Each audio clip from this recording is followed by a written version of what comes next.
Hello, and welcome to Virtual HorrorCon. We are on day 2. It is Saturday. It is a beautiful morning, afternoon, evening, no matter where you might be.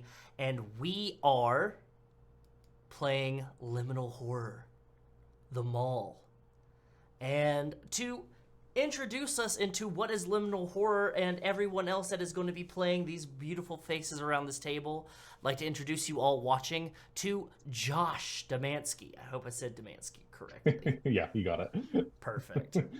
Yeah, so I'm Josh. I write and do design work for tabletop RPGs and more of the adventure realm of things rather than strictly the system and things.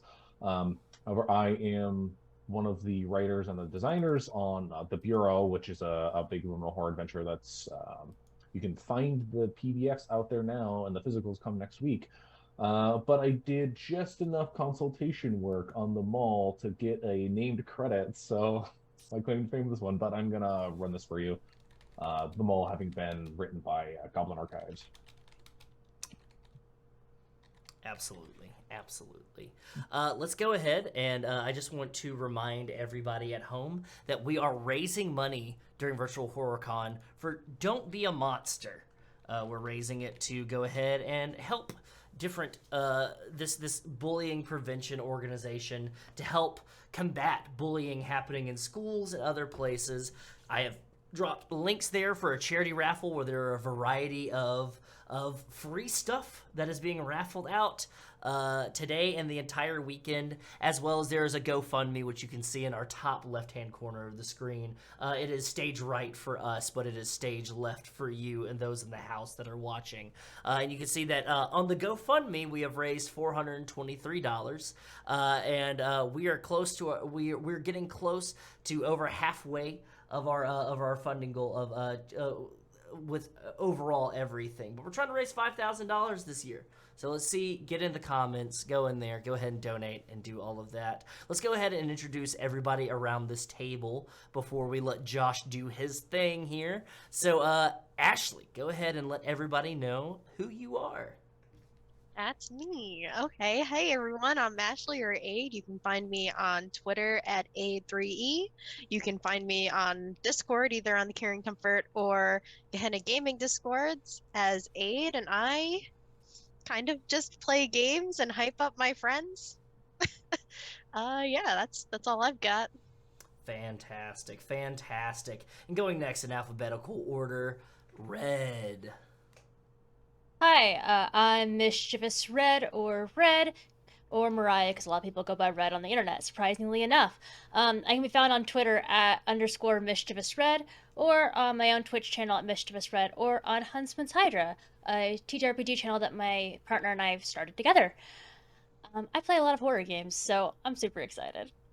Excellent, excellent. I'm very, very excited to be playing with you. I think for the first time on stream, so that's I sick. think so too. I am a big fan of your partner, and of course, a big fan of you as well. And then speaking of big fans, let's go ahead and have Zachary introduce Hi, themselves. I'm Zachary Vaudo. My Twitter handle is right about there, and I am from various things such as ATL by Night, Adjacent by Night, and a variety of games hosted on Caring Comfort Studios, Gehenna Gaming, Martlet Games, Bard's Playhouse, TTRPG Theater. I'm wherever tabletop games are played. Excellent, excellent. And I'm Wes Franks. I'm the creative director and founder of Caring Comfort Studios. You can follow me on Twitter at ThirstTrapMoth. You can follow us here on Twitch, Caring Comfort Studios, or check us out on YouTube for more content, horror and otherwise. And Josh, go ahead and take it away. Okay. So what I want to do first is run through CATS. Now, CATS stands for Concept, Aim, Tone, and Subject Matter. And what this is it's a procedure that's meant to help us gain a bit of our expectations and get everybody else on the same page, as well as kind of outline what we'll be doing for the session today. Now, for Concept, Liminal Horror itself is a game about investigators navigating a modern world full of terrible and unknowable things that hide in the spaces between, looking for a way in. Now, outside of outright death, these horrors can have a tangible effect on the characters, and those that survive are forever changed by the experience. These horrors that they have dealt with, they change them in, a sometimes literal sense. Now, the system itself is fairly rules light, as we'll see throughout the course of play today, and it's built off of Cairn and Into the Odd, but there have been some modifications made to meet the intended tone. Now, today what we'll be doing is we're running through a modified portion of the Mall. Now, the Mall is the first official adventure that was written for the Liminal Horror system by the system's creator, Goblin Archives.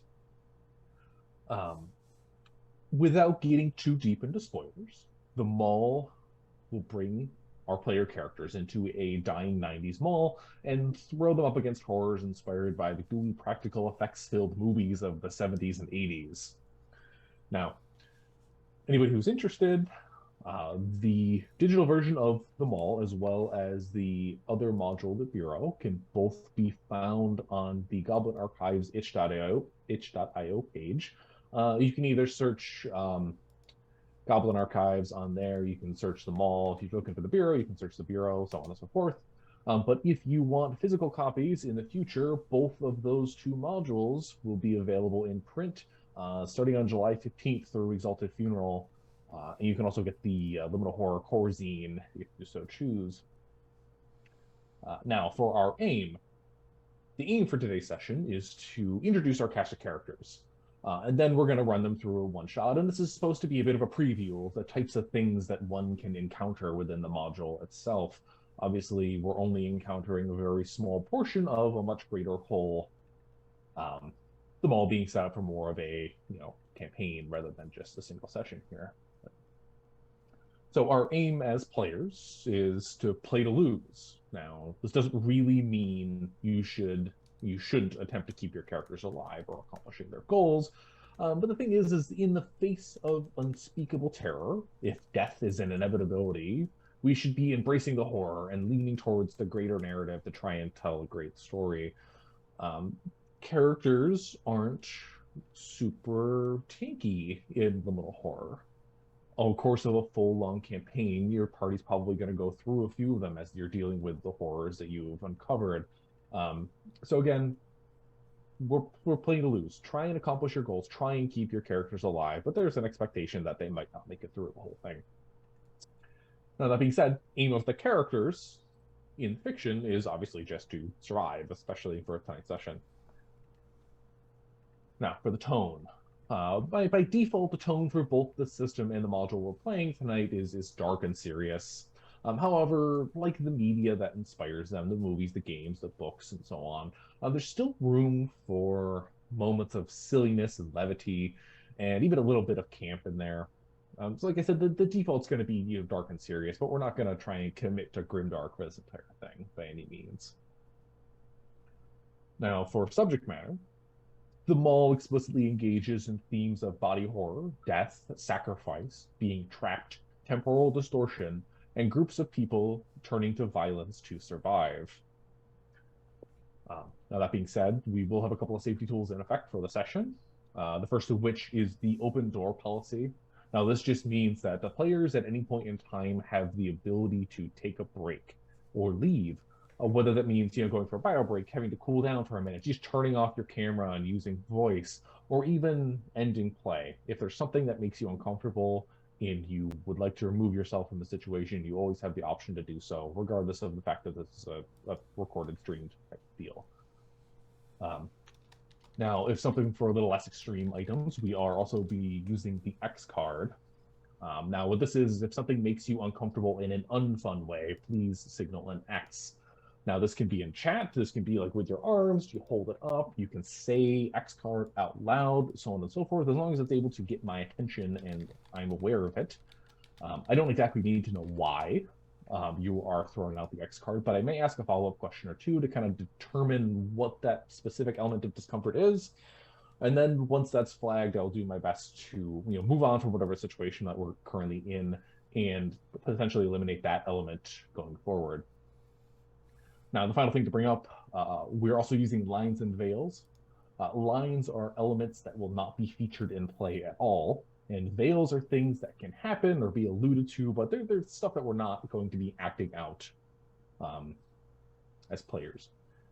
So the lines that I've set for today, lines, there will be no violence against children. There will be no sexual violence of any kind.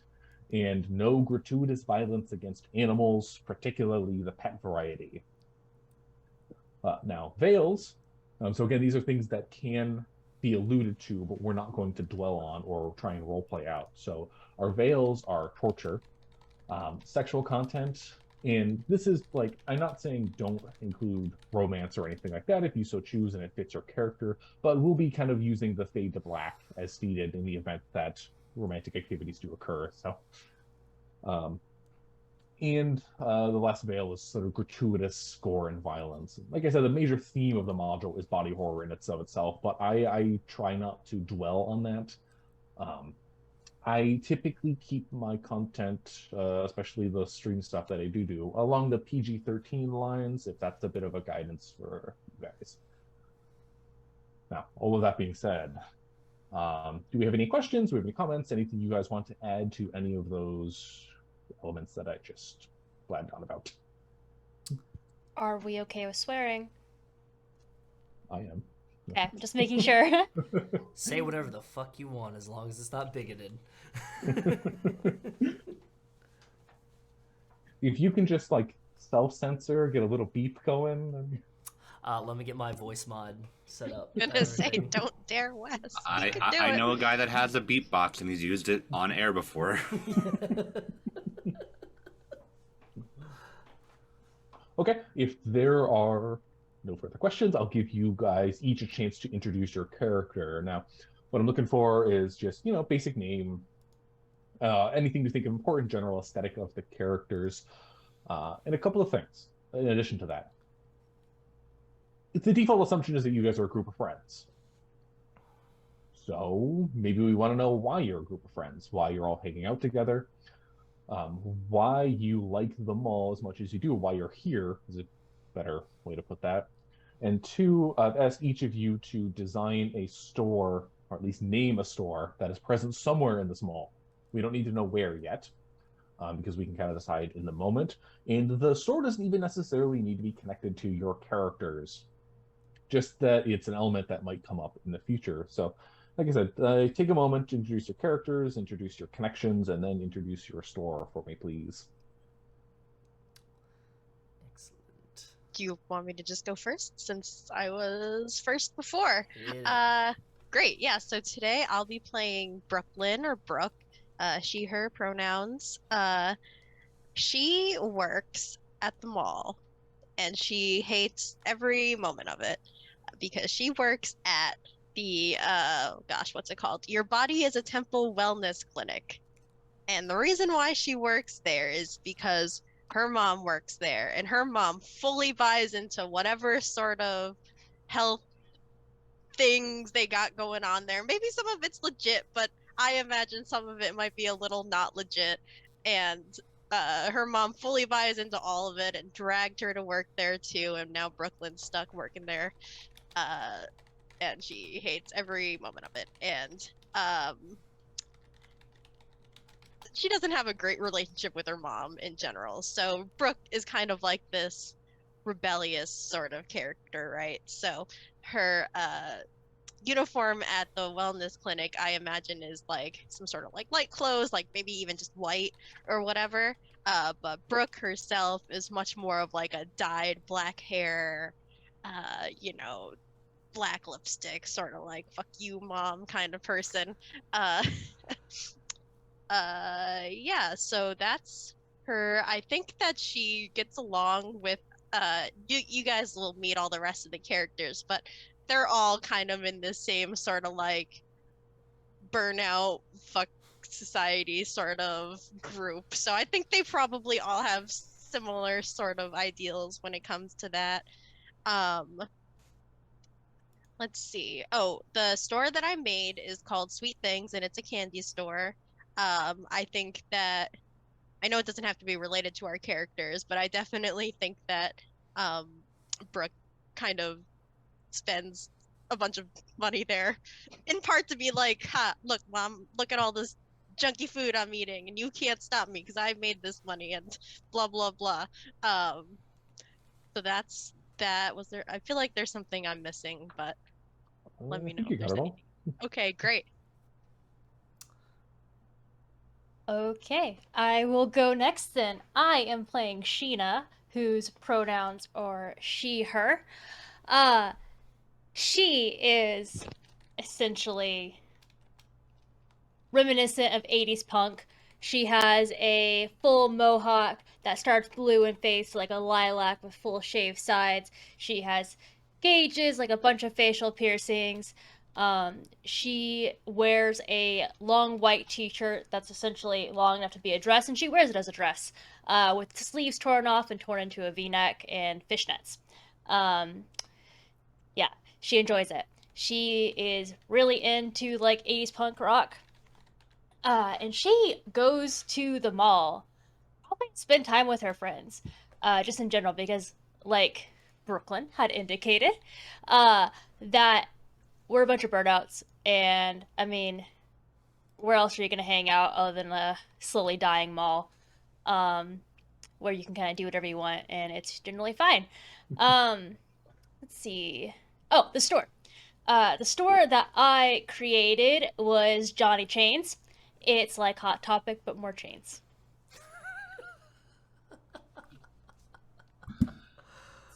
Jake, he and pronouns, he's a skateboarder. He's from the skater scene. He's gotten like half of his clothes from like Sheena's place though, because he's just very much like a not finding where he quite fits in terms of like style, life position, goals. Talent is very squandered in general, which is why he's at the mall most of the time, because when you have no idea what to do, be someplace that has everything. Plus, his friends happen to work here, so that's a nice bonus. Everybody else at the mall sucks. They don't let him skateboard in the halls, which is stupid. They're huge and attraction is great, but whatever. Dressed pretty much the way that you're seeing on camera. Perfect. And I am playing Malcolm.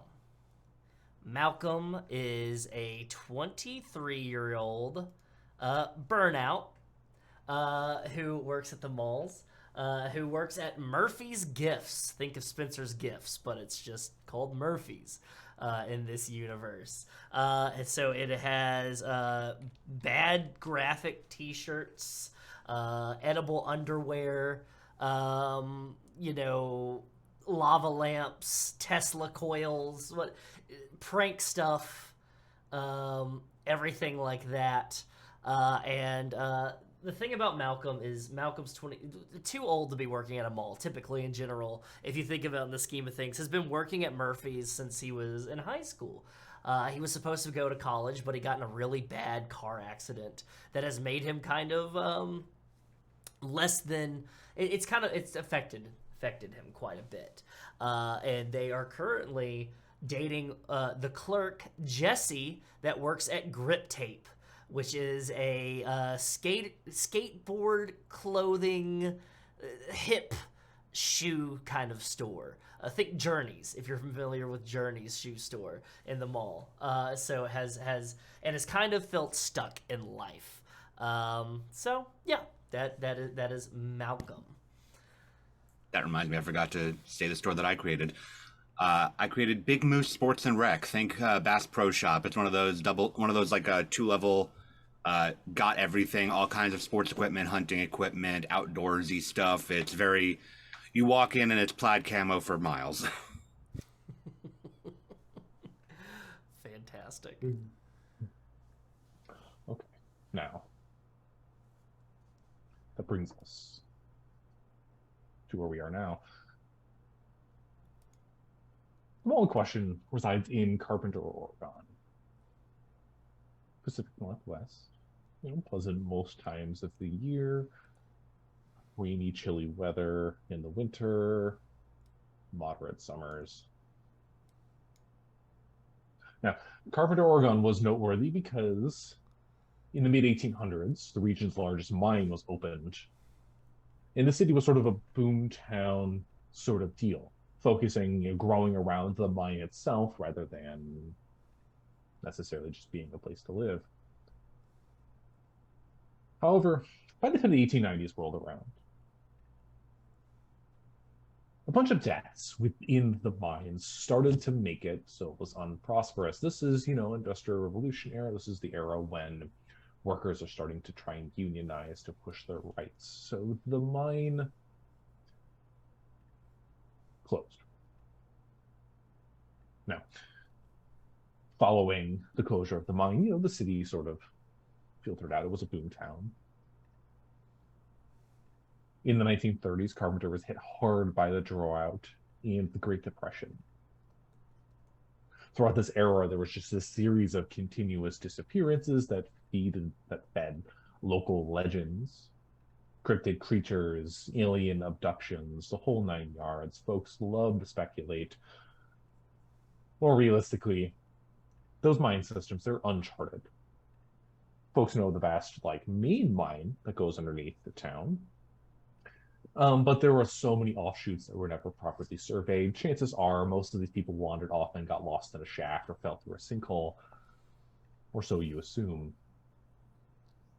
Now, in the late 1930s, Carpenter was chosen as one of the sites of the New Deal, bringing in jobs and reinvestment to the area, and that's when life really started to pick up for the town.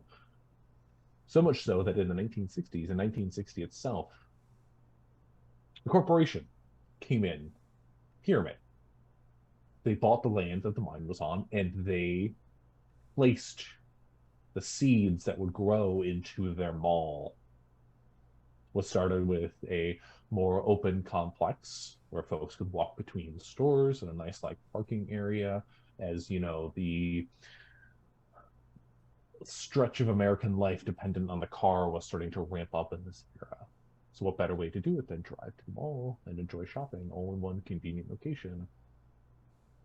Now that soon sort of spiraled out and condensed to make one larger structure, now 3 floors, at one point, 100 and something stores. But that era of prosperity didn't quite last. As we get into the heyday of the mall, the late 70s, the 1980s, things are going good. It is a pillar of the community. So much so that other stores are starting to kind of close in the periphery. The malls are taking up all of the business in the area. But in 1987, the mall experienced its first big box closure. And that would only cascade outward. Sales were down. The stores weren't doing as well. They couldn't pay the ridiculous taxes and fees associated with being there. So we reached an era of decay. More and more stores started to close. And in 1989, Mr. Neal is brought in to manage the mall. Now, he has promised that he can turn the decline around and revitalize the mall. But the fruits of that effort have yet to be seen as we...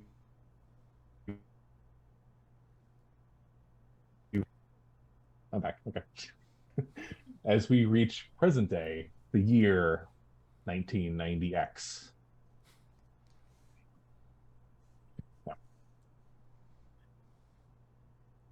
As we saw, all of you guys are, at the mall, obviously. Either hanging out or there for your various job.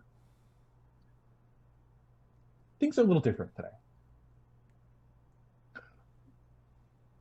Mr. Neal, like I said, manager of the mall, has started to, you've seen the flyers around. There's going to be this big rally. He wants to make this big announcement. You see the signs having been posted up over the following week. Save the mall, draped across them. And again, as you kind of take in what's left of the mall, there are still some stores. You have the Your Body's a Temple. That's obviously one of the bigger places. They had sort of taken over a large department store's rent to make the wellness center within there.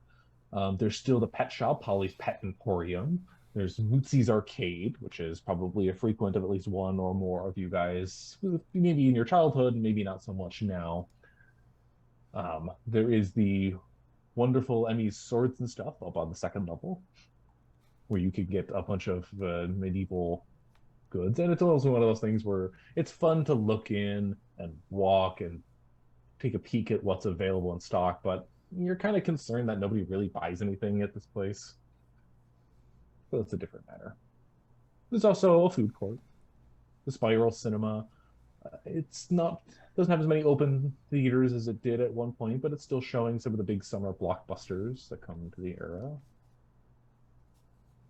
And then there's your standard pretzel stands, your Burger Barns. You have your Johnny Chains, your Murphys, your Big Moose Sports, but a lot of empty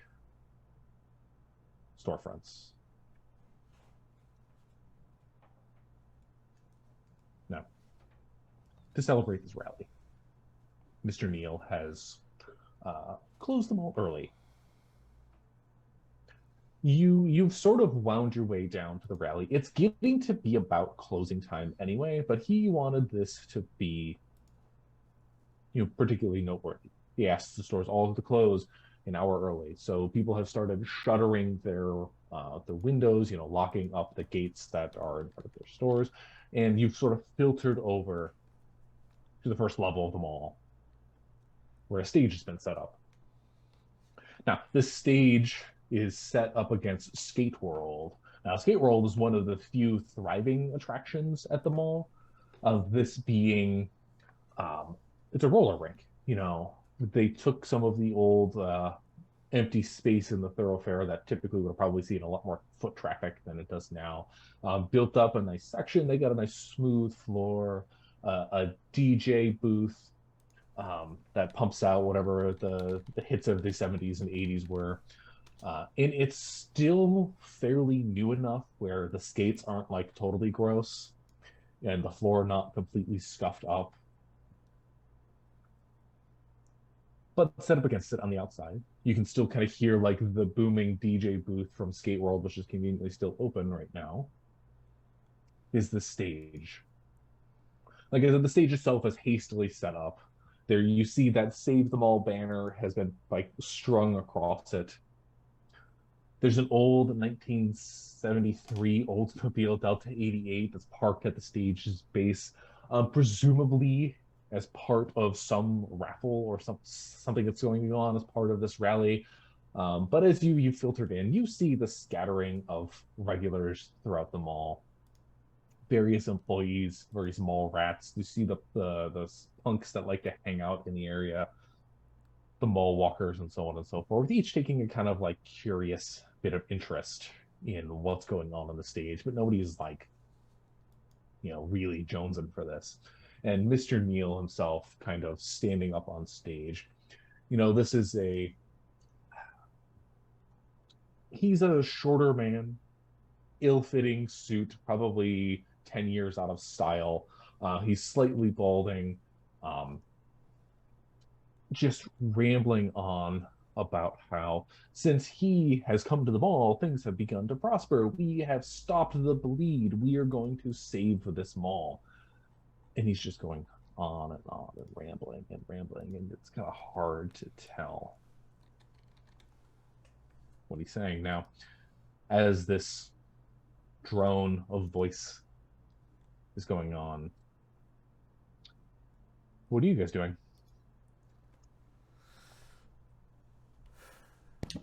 I'm eyeballing Skate World, and I'm seeing if maybe today is the day they'll let me put my board onto that platform.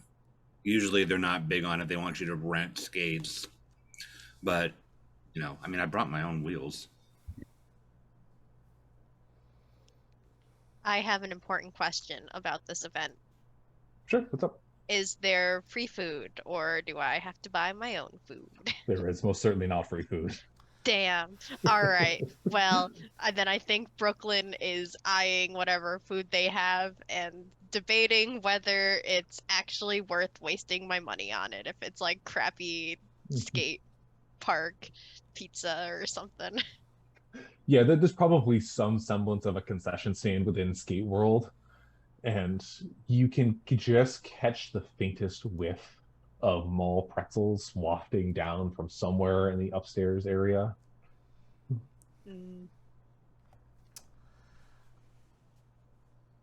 I'm imagining. Oh, sorry. Go ahead. I'm imagining that on the rink there might be like some like plexiglass or something like that to kind of keep people from like going in or out like in areas. Well, mainly something that can have a reflection on it is what I'm really going for. Because Sheena, while Jake is gonna be looking at the rink itself, she's gonna be clearly focused on her reflection and like fixing her hair and her mohawk to make sure everything looks good. Because she knows people are gonna be here today. Malcolm is impatiently looking about the crowd and is checking their watch and seeing if they can find. I apologize, I have a cat that is like 20 weeks old that is just like fucking all over the place. But yeah, Jig, and is looking around the crowd and just kind of like wanting this whole thing to like wrap it up and everything, and trying to keep an eye out for Jessie and see if we can spot her anywhere. Curiously enough, Jessie seems to be missing from the crowd. Maybe she's still locking up or is doing, some other administrative work or so on back in, is it Grip Tape? Was that the name of the store? Grip Tape, indeed. Yeah. And still Grip Tape. But again, it is a very curious absence, given that you see most of the people there. Maybe you don't see other Grip Tape employees, and that's kind of why you may be a little less, anxious about the situation. But the rally has sort of just begun within the last 5 or so minutes. It's not unusual to see somebody late there. No. As you see Mr. Neal, it's this makeshift podium. There's a microphone. There's just a lot of feedback coming off of it as he's beginning to continue to speak into it. You do see Billy, Mr. Neal's assistant, kind of standing on the back corner of the stage. Now, Billy's been a force in the mall. You know he's Mr. Neal's assistant. You don't really know what he does outside of that. He's got this dirty coveralls, and his hair is sort of unwashed. It's like dripping down into his face and covering his eyes for the most part. While Mr. Neal is speaking, you can see he's just kind of like writing stuff down on the clipboard.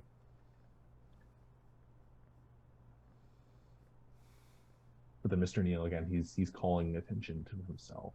You can see that this is sort of this he's amping up to this finale, but he's doing it in kind of like a fidgety way, where he's not a confident public speaker, Mr. Neal, by any means.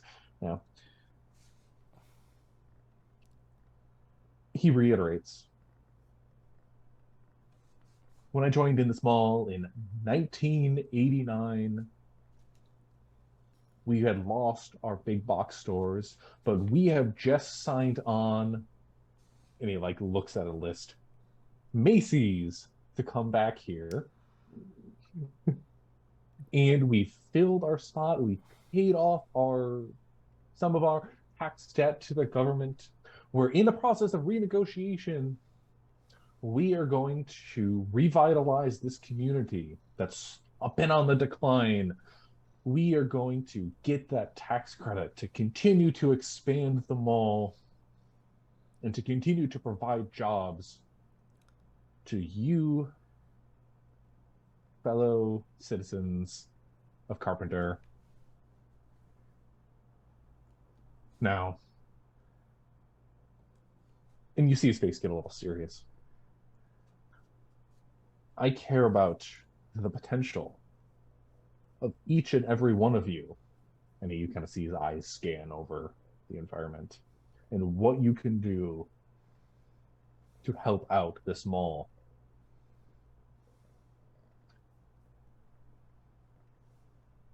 Now, and I say this with no hyperbole,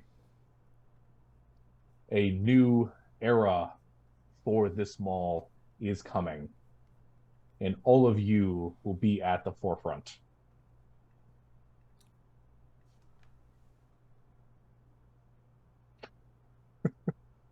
And he looks up and he sees Malcolm raising their hand and gives a little like a quizzical look. He goes, yes. Does this mean more overtime for people at the stores? Or are we gonna just like maintain our normal schedules? That is something you need to work out with your shift manager. The wonderful, lovely people that run our establishments. Okay. Does this mean that the hours are going to be expanding at the mall? Because I'm sorry, and then Malcolm is just kind of like shrink back and like lean back on like a picnic bench style like table. He goes, yes. I'll address questions at the end.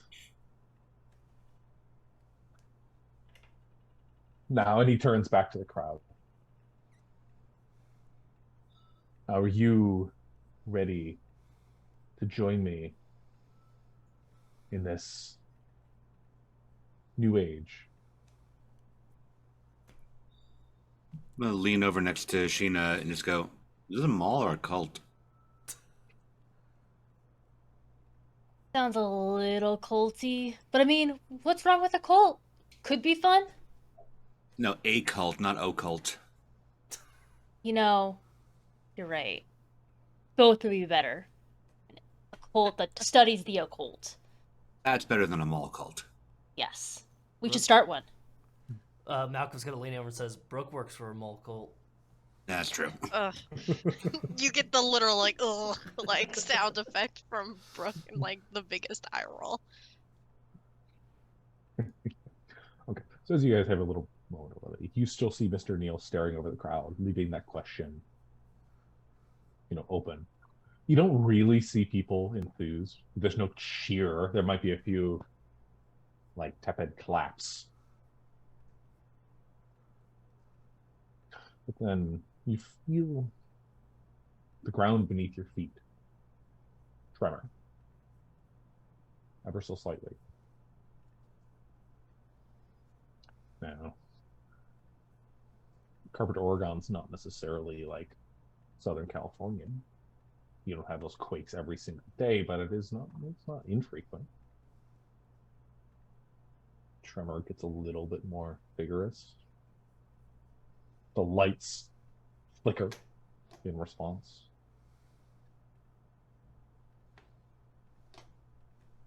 Folks, there's a murmur about the crowd as folks are looking out, kind of like surveying the situation. You see that angst spread, just whatever jolly mood was there previously starts to kind of die. But Mr. Neal, standing there gripping the podium, like a smirk on his face as he stares out. Then the shifting subsides. The lights kind of, get their standard hue back. The moment passes. You look up, Mr. Neal gives one more smirk to the crowd. But then his face turns. He frowns. You see this strained look on his face as he clutches his chest for a moment and then collapses to the ground.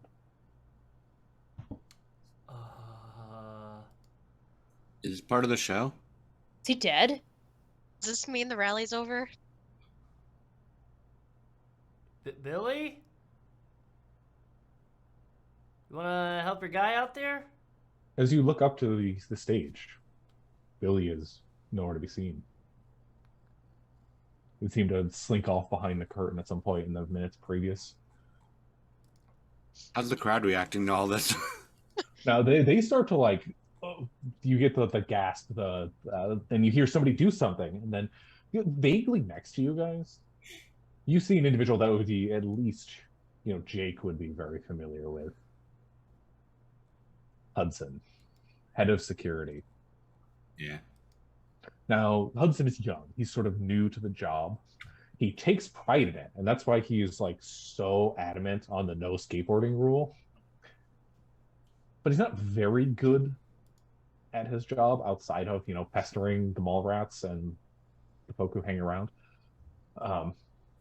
And you see him, he's just like white-faced, freezing.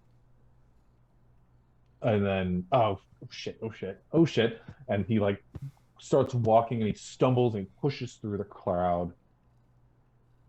That's when you hear as he gets like close to you guys, and maybe on the outside edge, let's say that Brooklyn is sort of on the outside edge where Hudson just like roughly pushes past Brooklyn. Enough where you hear a resounding clink and something hits the ground at your feet. Ooh. Well, of course I'm gonna look at it. Looks like a ring of keys. Ooh, okay. I think that seeing it, Brooklyn like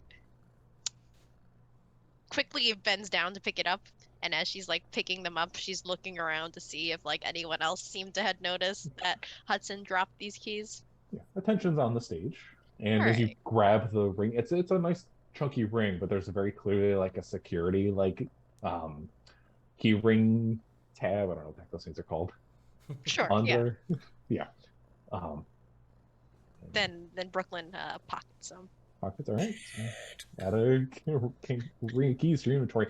Now you do see Hudson continue to push up into the front of the stage, and he hops up and he goes, somebody call an ambulance. And he like walks over to where Mr. Neal's like on the ground, and Mr. Neal's still, he's not moving. You're a little far away. It's hard to tell whether or not he's breathing or not, and half of him is sort of blocked by the podium.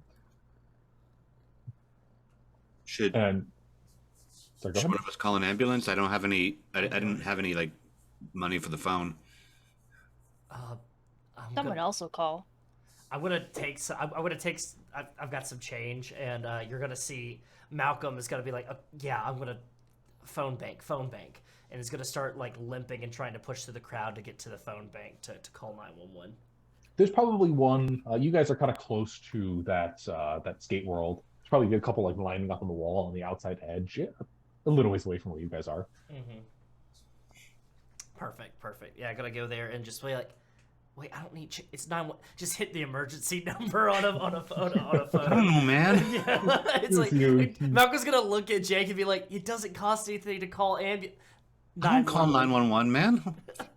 I'm calling cops.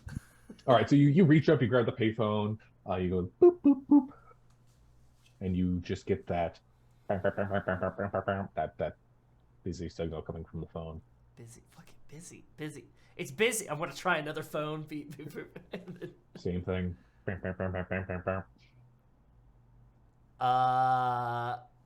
ambulance is busy. Hudson.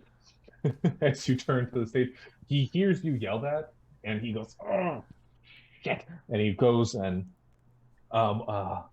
okay, I did CPR training. I know what I'm doing. And he goes to reach down and just the pop, and he like tries to blow in Mr. Neal's mouth.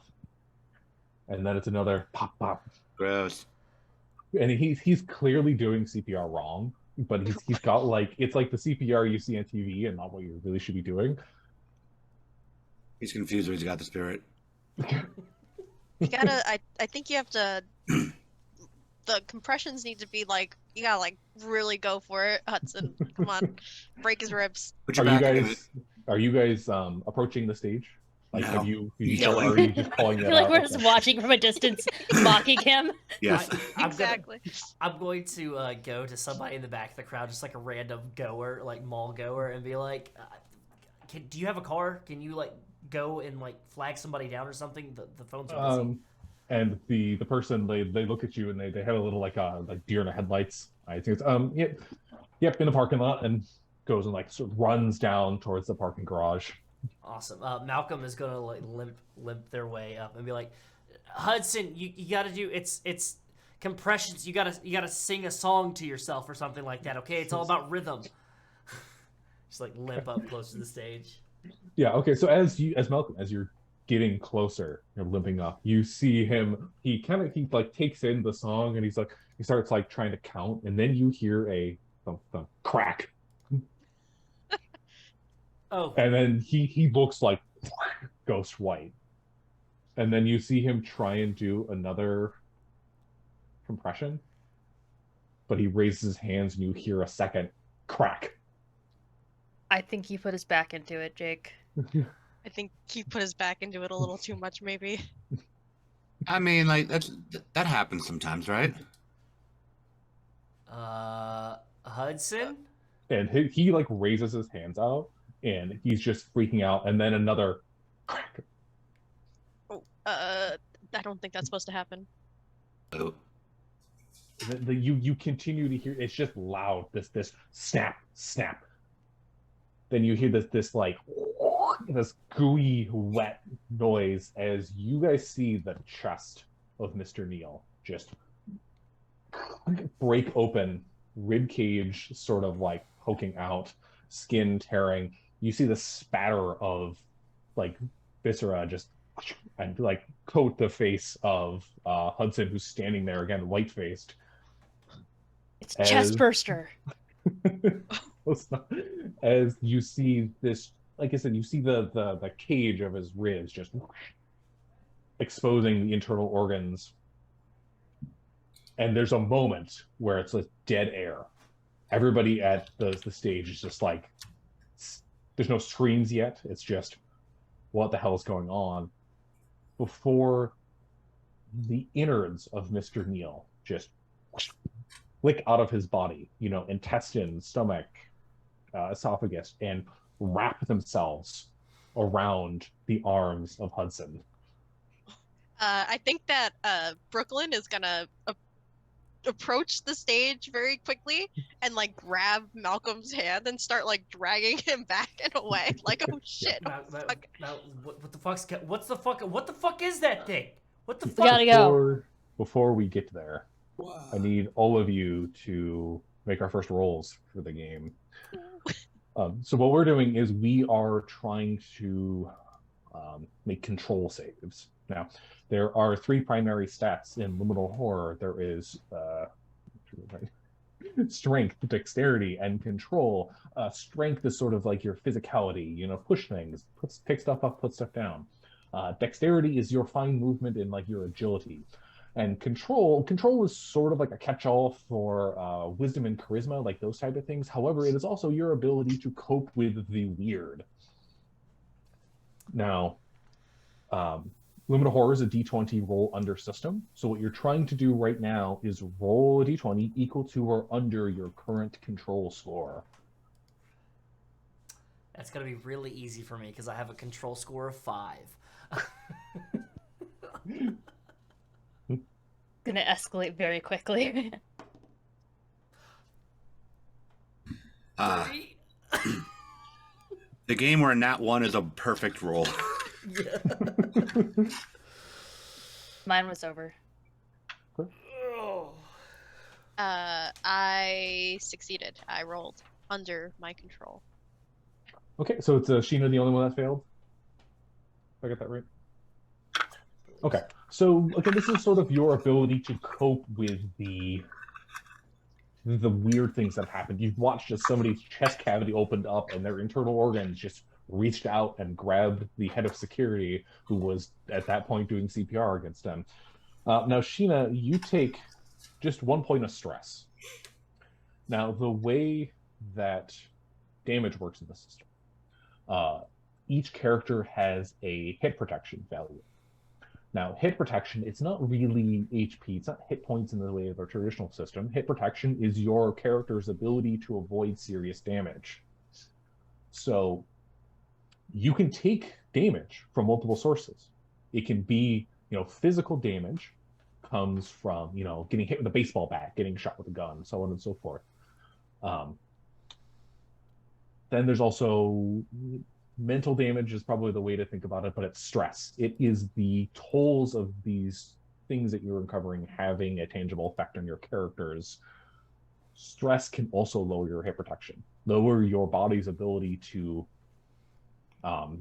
process incoming damage or incoming harm. So Sheena, since they were the only ones that failed, again, your hit protection decreases by 1 for now. Keep that original total in mind. Now, HP can be regained. You just need to take a moment or two of rest. sit there, recompose yourself, take a sip of water in an area of safety. So keep that in mind for the future. Now, all of you have sort of witnessed this horrible thing. Most of you are able to kind of steel yourself and maintain composure, but Sheena might be a little different. Sheena screams.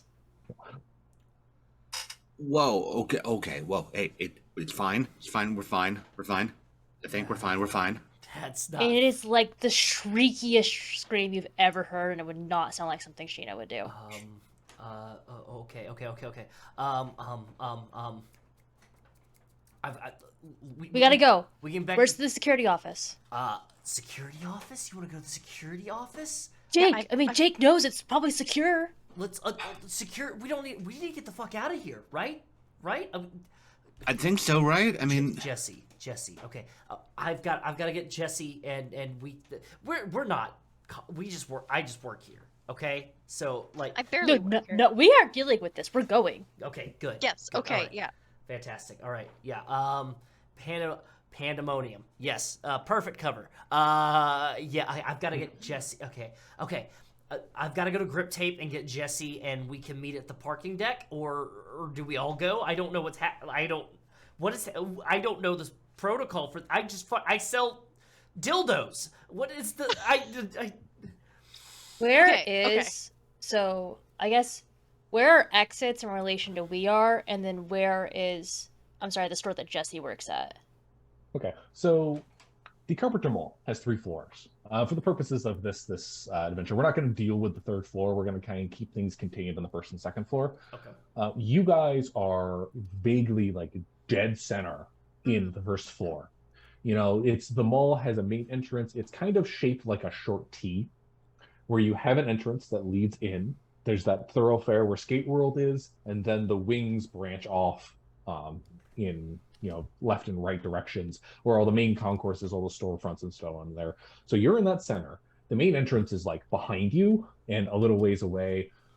Parking garage access is usually at the ends. If you guys have cars there, that's probably where you would go. There are various ways to get up to the 2nd floor. You do know the security station is on the 2nd floor. You guys would have been here long enough to note where that is. And Grip Tape. Let's say Grip Tape is also on the 2nd floor.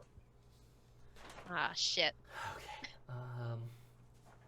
All right. There's an escalator, like right there's the stage, right? Towards the main entrance, there's an escalator, right?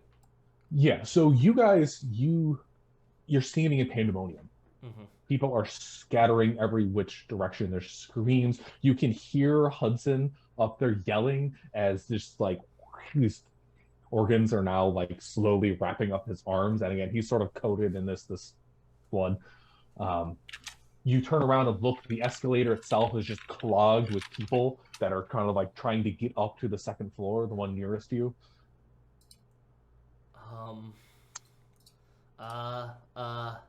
You know what? Let's go by the DMV.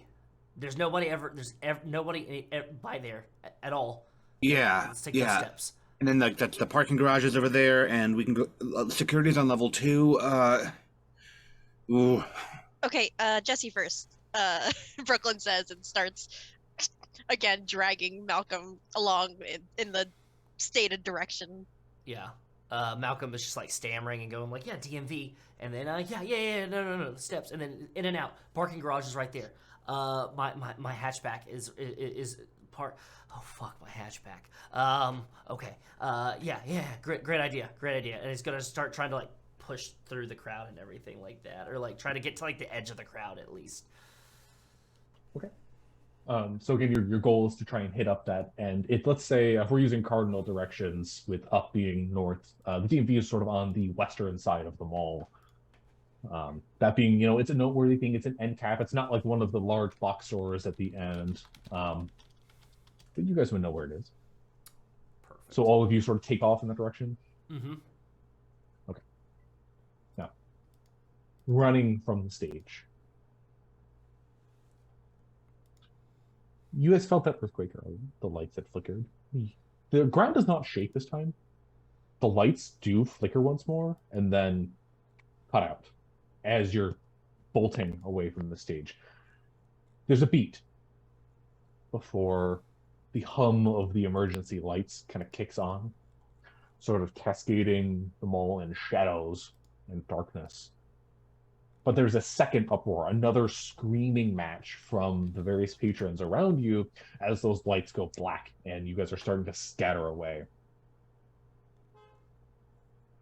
Now, past the mall, past the skate world, as you guys are kind of running down like that main bit of concourse that's cutting over towards the DMV, you see again shuttered windows of various storefronts.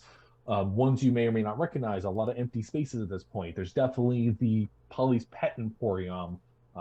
Again, the lights are off in that area. You hear a cacophony of barks and animal noises just like raining out of that room there as you kind of quickly run by it. No.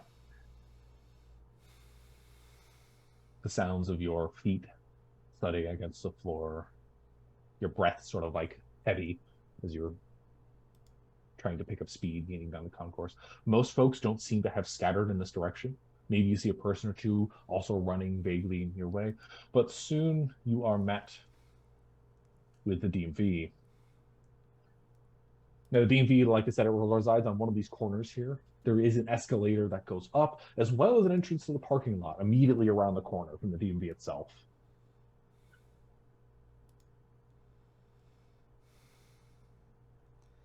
Now, the end corner here, the DMV is not like a full building. This is more of an express station. You guys have probably been in it to process your licenses and whatnot, but it's a fairly small room in general. But like I said, so you run down here, you see that on the corner, you see the escalator going up to the second floor, and to your right around that corner is the parking garage. And as you take a beat to make that decision, what do you guys do? Are we going out? Are we going to security? What are we going to? It's a grip tape. What are we doing? Grip tape. Do we all need to go? I mean, if you don't want to, if you want to just get out of here, you have no obligation. I've got to go, though. Don't worry, I've got this, and I'm going to hold up a taser in my hand. I'm going to click it really quick. And then, it's... Where'd you get a taser? Fucking Hank, who runs Murphy's, is like, yeah, a bunch of weirdos come in here, so if you ever see somebody trying to eat the edible underwear, then you just, one real time and then kick them out. No have time for this. Yeah, I'm gonna go with you, Malcolm. I don't think you should go by yourself. Okay, yeah. Brooke's my ride. You're right. Fine. Guess I'm going. Okay, great. Okay, yeah, and then Skate shop, Jake. Get you some trucks or something. I don't know. And then Malcolm's gonna start hobbling towards the escalator, and just picking a side and being like, power's out, so it's fine, and just kind of like feeling around and everything. Did the emergency lights come on? Yeah, so it's a dull glow, and they're not like super like close to each other. They're there, and it's like that sulfur yellow light that's sort of cascading. Again, it's more making shadows than it is making light. But again, the escalator is out, so as you guys are like looking up both sides, you can kind of clomp your way up to the top from the second floor. Excellent. Yeah, and just with purpose and drive. Thinking of the movies of Sylvester Stallone and Arnold Schwarzenegger. Now, as you crest to the top of the escalator, second floor, set up very much like the first. You guys are probably on the end that has Big Moose Sports. That's kind of one of the end block sports stores. It's multiple levels. So you guys are kind of able to see it as you're going up the escalator itself. So that bottom floor has a level of Big Moose Sports, and so does that top level of floor 2. But level 2 is, again, the security booth is up there. Between where you guys are and that security booth further down, there is that grip tape shop. So it's vaguely on the way if this is what you guys are trying to go for. Now, second floor also has break room, a general break room for mall employees. That's where they keep like the lockers and stuff. That's way on the far end. Emmy Swords is also on this level. And the business association, the folks that run the wellness clinic Their like headquarters or offices are in one of the old storefronts here that they sort of took over and made into more of a proper office rather than a storefront.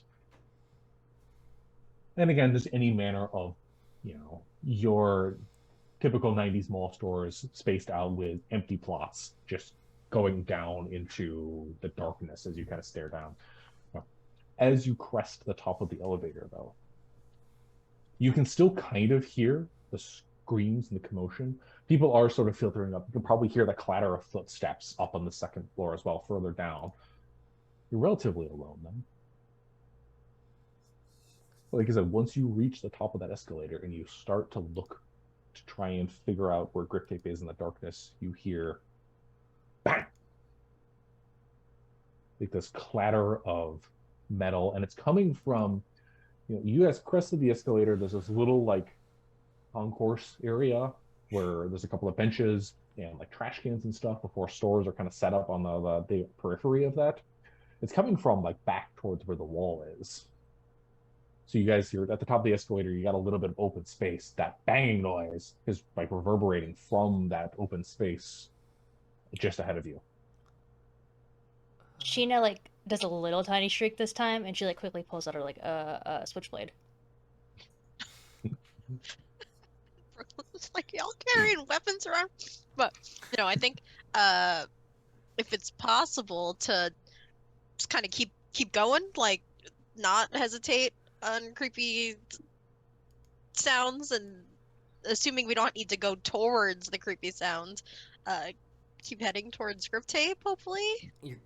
You're gonna see Malcolm like grab the taser and then just like drop down a little bit, and it's gonna like look over at Sheena and be like, yeah. As you guys get in ready position, weapons out. The taser, if you grab the taser, it's that very noticeable like that's going off. So you're not really being silent. Yeah. But then you hear a second bang, bang, and then it's like a voice that carries shit, shit, shit, and another bang, bang, and then finally like a resounding bang, like keep, as you see the vent casing just on the other side set against the wall, just come off the wall and clatter down to the floor. Get my skateboard like up. Yeah. Going to Malcolm is going to hobble over. And just like not even being stealthy is going to hobble over to the vent casing right outside of it, like to have like a flank on it, and is going to hold the taser up and be like, are you intestines? What are you? Who is it? And you see just pushing themselves out of the HVAC, and this is up a little bit in the ceiling. It's probably 6-8 feet up in the air. Mm-hmm. This person just like crawls out of the vent and like reorients themselves and drops to the ground. Now, who you see before you? Some of you might recognize her. Jake certainly would. This is Beth.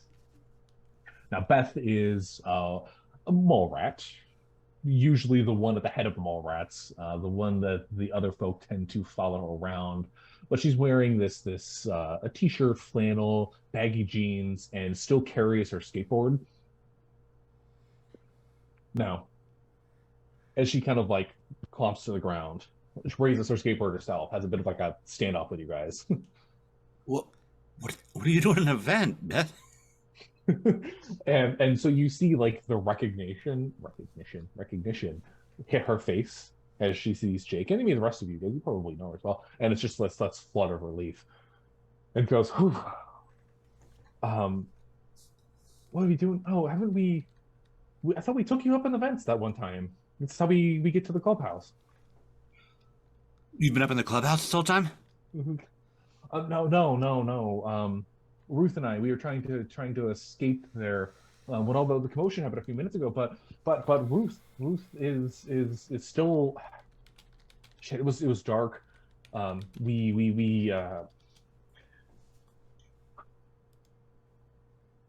took a wrong turn. Ruth fell, and I can't get her. It's down a portion that we typically don't travel. I I need someone's help. Somebody who can lift Ruth out of the vent. Can you guys please help? We'll take you to the clubhouse afterwards. Just I need a hand. How far down is she? I don't know. I couldn't drop down there myself. I wasn't tall enough. And Beth is sort of like 5'1", 5'2", 5'3", something like that. No, so not particularly on the taller end of things. Shit. Maybe we can get like rope and stuff from the sport goods store or something. Get rope from the sporting goods store? How many people are we gonna save? We have to get out. She's stuck in a vent, man. Like she can't even get out herself. Yeah, please, come on. You guys know Ruth? Yeah, I know Ruth has tried to take fucking, like, penis straws from the store that I worked at before. Almost getting my ass chewed out by Hank. How do you get stuck in a vent anyways? Don't you crawl around with that shit all the time? Yeah, like I said, we have a very set path that we take to get to the clubhouse. This was not it. We got confused in the dark. Ruth fell. I need to get back to her, but I can't get her. I need help. Okay. Look, Moose is like right over there. I'll just get some rope.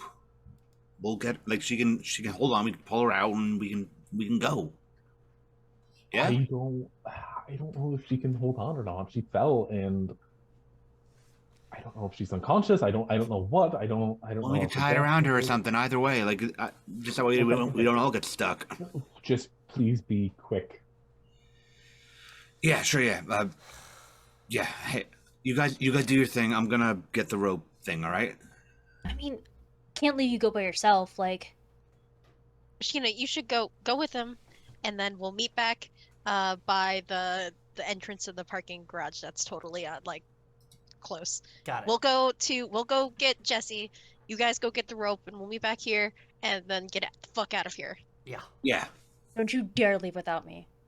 I won't. Probably. I won't. Maybe. Okay. and then Brooke and looks to Malcolm like we should go. Okay. Yeah. Who do we want to deal with first? Do we want to do a sports store, or do we want to do cryptic? Let's do sports store. Okay. So it's Jake and Sheena going to the Big Moose? Yep. Yeah. Okay, perfect. So Big Moose is like right around the corner. And Beth would probably follow along with you guys. I'm kind of like taking up the rear. As you guys kind of like whip around the corner, you see the second floor. There are emergency lights in Big Moose itself, kind of casting, the dark shadows within, but it does have its security gate just shut down in front of it. Shut down is unlocked or just shut down? I don't know. Was he going to try and find out? Yeah, I'm just gonna kind of like try to lift it a bit. You lift, you get the as it like shifts. It appears they locked it. Oh What? shit. Sheena picked up some keys. God, we should have asked her for it. Okay. Yo. Hang on. I'm gonna throw the skateboard down and just go fast to catch up with Brooklyn. As Sheena's with Beth.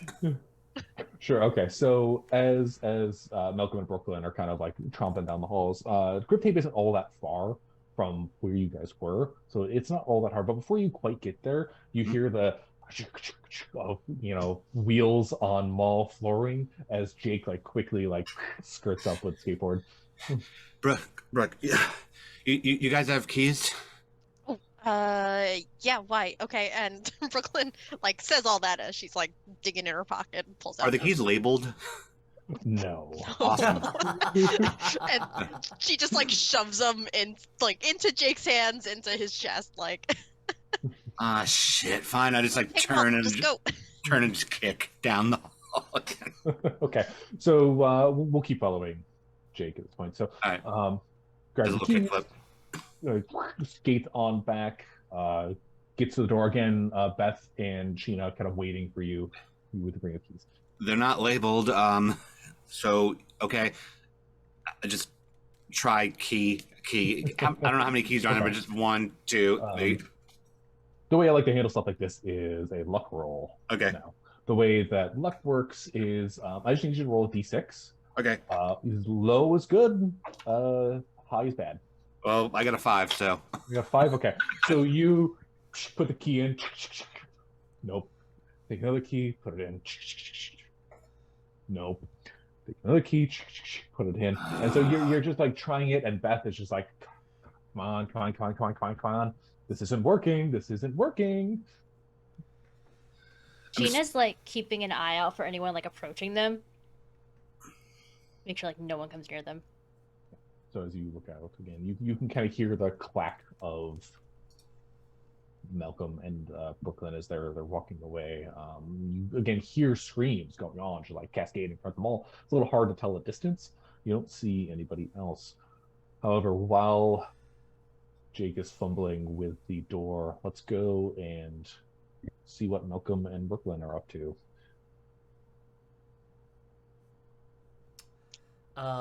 Malcolm is going to, when Jake skates away, is going to go, don't tell anybody, but is going to like bring out like the wallet chain that he's got connected to his wallet, and you see there is a key dangling from the end of it, and you can see it's clearly labeled, just for the sake of fun and everything like that. We're gonna call it, Emmy's Swords, because one of the items that I got through my rolling off was a stolen key to a store in the mall. Just gonna hold it up and dangle it and be like, it's I had like a plan of like maybe if I did like one final fuck you to this place if I ever left, I'd go and steal a bunch of swords because who doesn't want a bunch of fucking swords? Yeah. So you have Sick. a dangling key. Emmy Swords is on this floor. Mm-hmm. It's like on the other half of the concourse. It's on the eastern side. You guys are still like on the western side, and Grip Tape is over here. But if you want to make a detour, we can do that. Maybe if we need to, but let's. Yeah, it's good to know in case we need. Because Brooklyn's got no weapons, so Yeah. like if she's got to fight, she's hiding or running or punching. Okay. But okay, yeah, I think that Brooklyn will just say, "Yo, that's sick." Also, we might need to steal swords if. Come on, let's go. Let's try to get out of here. Okay. Yeah. And within a few paces, you guys find yourselves in front of Grip Tape now. It's got like one of those fake like spray paint decal signs on the front, with Grip Tape, and big balloon letters. You can kind of see it's a narrow storefront. Mostly, it's more long than it is wide for sure. And you guys kind of peer in. The gate is now shut on this one. Actually, let's say this one has glass doors that kind of like close in the front. That's less a gate and more like a locking set of glass doors. The lights are off. I mean, the lights are off everywhere, but especially in here. But with the dwindling light of the emergency lights, you can kind of see the skateboards like put up against the wall. There are a couple of glass display cases that have like wheels and boards and all that stuff just kind of spread out there. You do not see anybody in there immediately, though.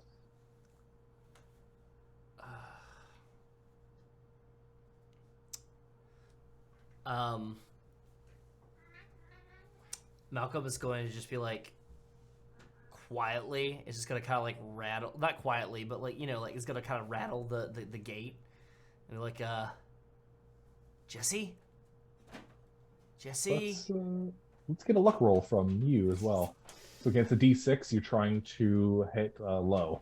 Okay, try to hit low on a D6. Fantastic. 2. 2. Okay, so you rattle the door. It's locked, but apparently it didn't lock well because you get the initial like jolt and then the door opens. Shit. Okay. Do you think she's in there? Like, I mean, maybe. it doesn't look like there's anyone in there. She had a shift today. She had a closing shift, and she typically stays and does payouts. So maybe she's just hiding or something. Maybe she heard the screams and she just maybe. Okay, then maybe we should look for her. Good idea. Okay. Okay, you No. first. Spread throughout the store. Like I said, it's the racks on the sides. You have glass display cases. There's probably like racks of clothes, of various skater gear, maybe some shoes along the back wall. There is a door all the way in the back that presumably is where stock is kept, if there is any, or maybe like an employee break room for just a specific store or something like that. So as you kind of like pull open the door, peer inside. What do you do?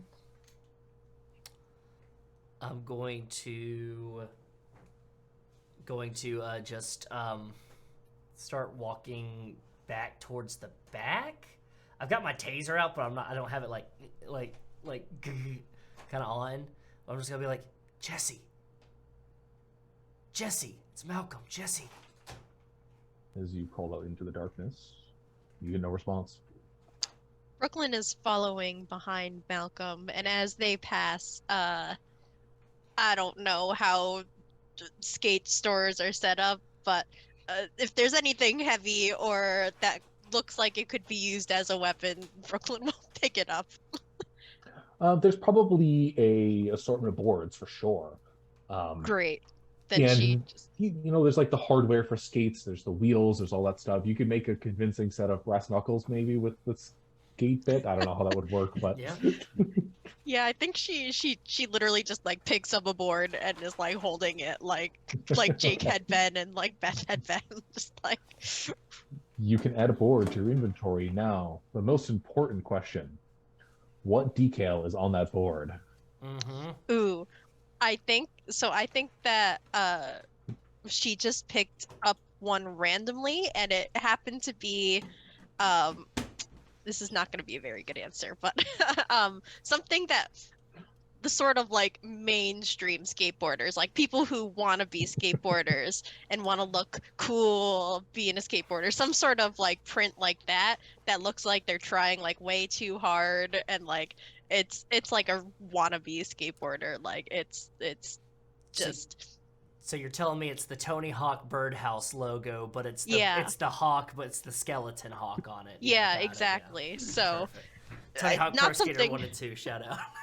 not something she would pick for herself, but she was not really like going for the aesthetics on this one.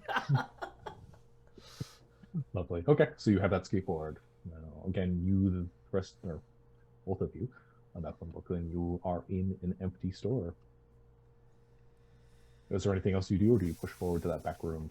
Gonna push forward to the back room, just make sure checking corners and everything like that. Sure. As you look around again, it's dark. You see nothing, no sounds coming back. Push the door leading into the back room. We're going to join Jake and Sheena again. On key number 7. Yeah. So again, it's just another jolt, another one. Like halfway through the ski ring, so like maybe, I don't know, I lost Maybe count. another few minutes. It's been 5 minutes, been 10 minutes maybe at this point, just checking keys without when you're on this ring. Just go, son of a bitch. This is fucking stupid. Yeah. What else are we gonna do? So Beth is just like, again, it's vibrating, and just maybe if we just go there, maybe you could just get down there, lift her up. I can't do this, man. I assume you're stronger than me. Let me try 2 more. I'm gonna try 2 more keys. Okay, give me another luck roll. Okay. 3. 3. Yes. Those 2 keys, you try one. Try the second key. No. Shit. All right, fine. Let's go.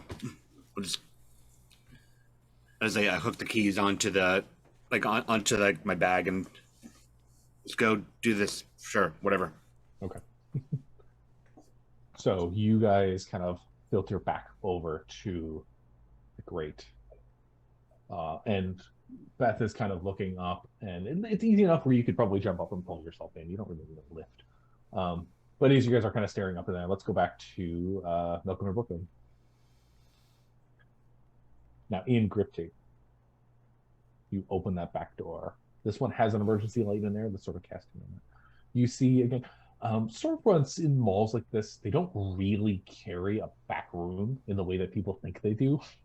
Most of the stock, anytime it's in a conventional mall, is going to be on the floor, and they just do regular restocking. So in this case, grip tape is a similar setup. There's probably a shelf with, all the stuff that sells quickly, like literally grip tape. the things that the skaters need the most, but not a whole lot of spare stock. This is primarily just a small area behind the store with a table. There are a couple of personal lockers here for the employees.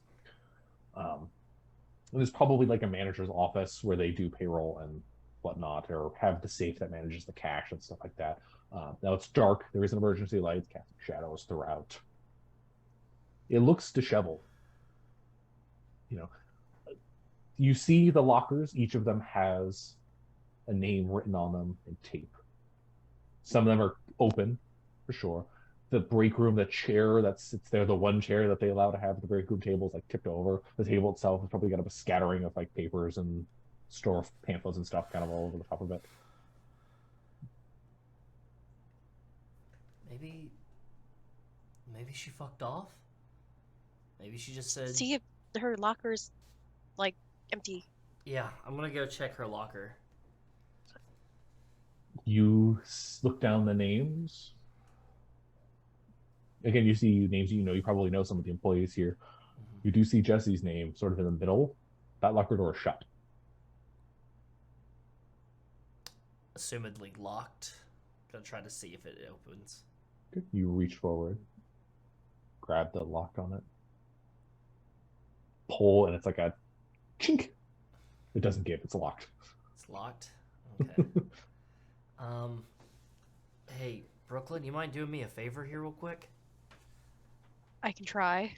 I'm not like the strongest guy around, but you mind just giving it a decent hit with that deck real quick?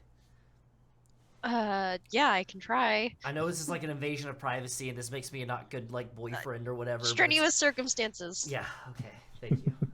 So, Brooklyn kind of, and she's not a very big person either, so she like squares up in front of this locker and like gets the skateboard, kind of trying to get the right angle to get as much leverage as possible to like whack this lock. Yeah. So this would, under normal circumstances, this would probably be like an attack roll. Those work a little bit differently than I think we should handle this. I'd say let's do it as strength. Let's make it a strength save. Oh, okay. So you roll a d20 equal to or under your current strength score. Well, I've got 15 strength, so that means You should do this. barely. I rolled a 14. Lovely. Okay. So with one like whack, you take the skateboard and it's just bang, and then maybe even wedged it into the side and were able to pop it open. These lockers are kind of flimsy too, but that was like an impressive display of strength as you just wow, as if you've done this before. Brooklyn's like, wow, never done that before. Okay. That was So great. the door pops open, you hear the squeak of the hinge. Jesse's stuff still in here. Now, what would Jessie have in her locker? I imagine a messenger bag that's got like pens, markers, notebooks. Probably, I imagine Jessie is like an artist a bit. Doesn't do like graffiti or anything like that, but just like an artist, like very passionate about art and wanted to go to art school and everything like that. I imagine Jessie and Malcolm had dreams of going out to California or going down to California and getting away from Oregon. But you know, as most burnout couples do, they just dream and they don't actually do it. So. Okay. So it's just that messenger bag with the art stuff in there, or do you think anything else would be there? Like a hoodie or something? Yeah, a hoodie. I would say Okay. like a hoodie as well. Yeah, so you open the locker, you peer in, you see that messenger bag, you see the hoodie. These are things that you don't think Jessie would leave. Mm-hmm. All right. She's still here somewhere. She's still here. I'm gonna take the messenger bag. I'm gonna put it around my own shoulders. And I'm going to take the hoodie and I'm going to tie it around my waist and say, okay, let's get back to the others. And if we We'll run into her. maybe, hopefully, yeah. Oh, okay. I'm not going to leave And without real quick question before we leave, because you said that this back room looked a little disheveled, like normal break room disheveled, or like something went down here disheveled. Somebody clearly rifled through at some point or another. Like I said, the Okay. chairs pushed over, but some of the lockers have been opened. Yeah. It doesn't. There's not like a body of blood spatter everywhere or anything like that. Okay, But great. it's It's comforting. Cool. Okay, then I think Brooklyn's like, all right, yeah, let's get back to the others. Yeah, for sure. And before they walk out of the back room, Malcolm's gonna be like, "Fuck it," and is gonna grab a truck and wheel set, like what a really nice truck and wheel set for Jake, and is gonna eye some like shoes that he's been eyeing from buying here for a while but hasn't made enough money to. Size 10. Malcolm wears size 10s, very average shoe size. They're just gonna like slip those on real quick and then just toss the shitty Converses someplace. lovely. Back on the shelf. Back on the shelf. Yeah, just replace them. You can add, well, the shoes don't really count as inventory because you're wearing them, but you can add bits of skateboard to your inventory. Bits of skateboard. Bits of skateboard. Perfect. Like, Amazing. Great. And I think we head out. Head back to the vent, I guess, because we could probably walk out of the Grift Cave and see them standing by the vent. okay. Now, as you file back, all of you sort of meet back up by the ventilation system. You see Beth is just like freaking out even worse before. It's just been 5-10 minutes since she came and found you guys, and your friend is up there. Your friend is up there. Or at least acquaintance. Before we dive into the event, I think this would be a good time for a quick break. Fantastic. We'll be back soon. Y'all be sure to check out all of our wonderful vendors and our sponsors in the chat. We've just had them drop right here real quick. And do not forget that we are raising money for Don't Be a Monster. So if you got anything to spare, I know there's a lot of things that are going on where, you know, money might be tight and things that are happening like that. But if you got anything to spare, consider donating. And then check out our charity raffles because your donations can help you win some free stuff. So go ahead and check that out. And we will be right back.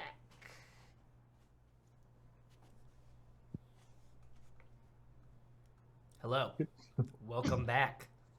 We're back. Donate. Check out the rest of the vendor hall. Sponsors. You know the drill. You've been watching VHC. You got this. You know what it is. Yes, today we are in the middle of the mall. One of the new modules for Liminal Horror. You can, if you like what you've heard so far, go purchase them all right now in digital format on itch.io, the Goblin Archives page, where you can find Liminal Horror, the core zine, the mall as a module, as well as the additional module, the Bureau, which we demoed a little bit in an AP last night. If you want to get your hands on physical versions of any of those, go over to Exalted Funeral, where July 15th, physical versions of the mall and the Bureau will both be available as part of Exalted Funeral's summer sale. I was about to say, Exalted Funeral's great if you want to get like any zines or RPG stuff like that, or just like music stuff. Like it's very sick, like publishing company, and they do have a sale coming up. Now there's also a convention that's attached to that, Exalted Funeral Con. I don't remember what the official name is. I think it's "We Know What You Rolled Last Summer" is the tagline, but Yep. that is also that coincides with the sale. We're going to be having, very similar to Virtual Horror Con, a bunch of panels, a couple of actual plays, mostly hosted on the Plus One EXP YouTube channel. And there is also going to be games that you guys can play.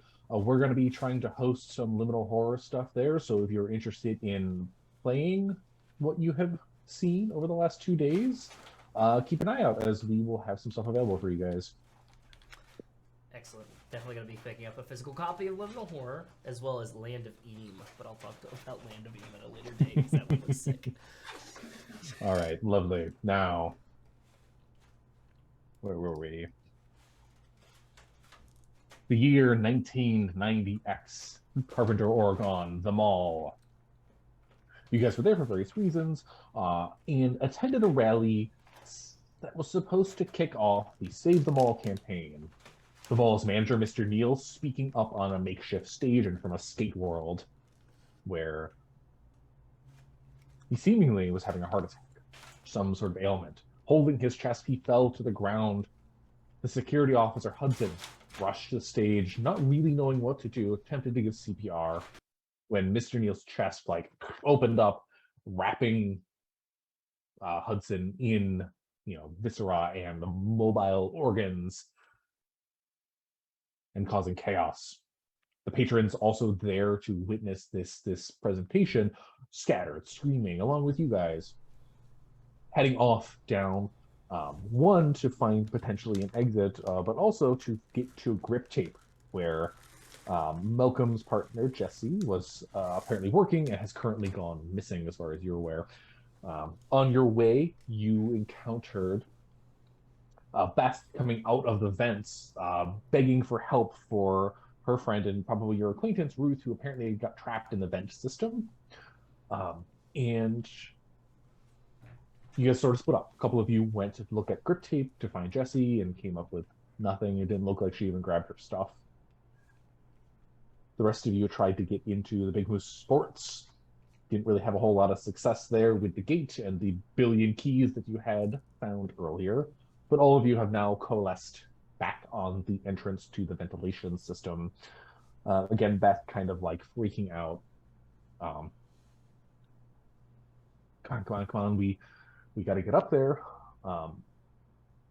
Somebody needs to join me. Somebody needs to go first. I obviously can't get down there, or else we wouldn't be having this conversation. And she's just sort of like rambling on and on and on now about how she needs help.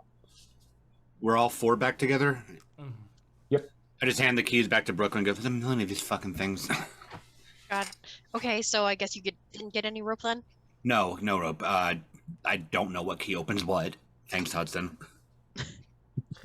Okay, well, then who wants to go first? Not it. Do you need... Fine. I'll go in. Okay. And as you look to go up, Beth approaches you and like pushes a flashlight into your hands. Here, we were using this. If you're going first, take it.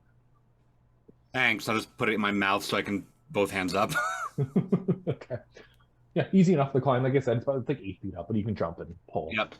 Yeah, jump up, and then I'm just gonna like sort of like lay horizontal to help anybody else up that needs to help up. Okay. And as you get into the vent, these are 80s action movie vents, so they're like, oh yeah, like crawl worthy. You don't have to do like a hands and knees thing. Just anybody else that wants up, that needs up, helping up. I'll go. I'm a little bit rusty on this kind of thing, but I'll go. So Jake and Malcolm head up into the vents. Do Brooklyn and Sheena follow? Brooklyn looks at Sheena. I mean, Sheena looks at Brooklyn. There's that moment where they look at each other, and at least Brooklyn's got this expression that clearly says she doesn't want to go, but like feels like they probably should all go, but maybe we should, and then she says, maybe we should like wait here so that we can like get out fast. I don't know, what do you think? We can keep an eye out for if the thing comes. Yeah. So I think they're gonna keep watch here at this vent opening. Okay, so we'll just focus on Beth, Jake, and Malcolm. So you guys go up. Now, Jake at the lead, Malcolm following, Beth kind of taking the rear. You can you're getting up into the vents, and it's that classic like thump, thump, thump. There's probably more dust in here than you would like, so that it is kind of stuffy as you're breathing. Clearly, there's been movement. You can kind of see like the dust has been swished around, and the HVAC system does activate. It's probably still humming ever so slightly. It's not like a vigorous current, but something with the emergency power seems to be kicking on the vents, so they're still circulating air, at least in some regard. Beth is like behind you, and you can hear the muffled voice. Just go down a little bit, and that first turn on your left, that's where we went down. We got lost in the dark. We don't ever take that turn. Just hurry, please. Cool. Okay, just continuing, like light forward. Hey, Beth? Yeah. Can I ask you a question? I'm sure you can. So I've watched a lot of movies, right? You're not like leading us to certain doom or anything, right? What are you talking? We're just trying to get Ruth out. Let's please focus on that. All right. Get your mind out of the movies, please. Their lives at risk. Is this how Beth typically talks? Is this how Beth typically talks? I mean, obviously she hasn't had people fall into a vent before, but You see this sort of franticness that's not usually there. Okay. This is not how she behaves. This is not how she talks, but there is a justification for it as far as you're aware. All right. Me, the grown man that works at a mall, is gonna let this slide. This mall rat, is it? All right. Yeah. Sure. Just gonna squint my eyes at her. Okay, and you're sort of in darkness. Like Yeah. there's one flashlight for the three of you. Mhm. It's casting enough of a reflection off the metal of the vents that you can kind of see each other still in the darkness, but you can't really read expressions. Fantastic. Okay. As you crawl forward, hook around that left. After a little bit of a jump down that path, you do see a drop where the ventilation system kind of like goes down. It looks like between the two of you, you could probably make an arrangement. It's again true to form. Beth wasn't lying. The drop was larger than she would probably be able to climb, especially pulling Ruth up.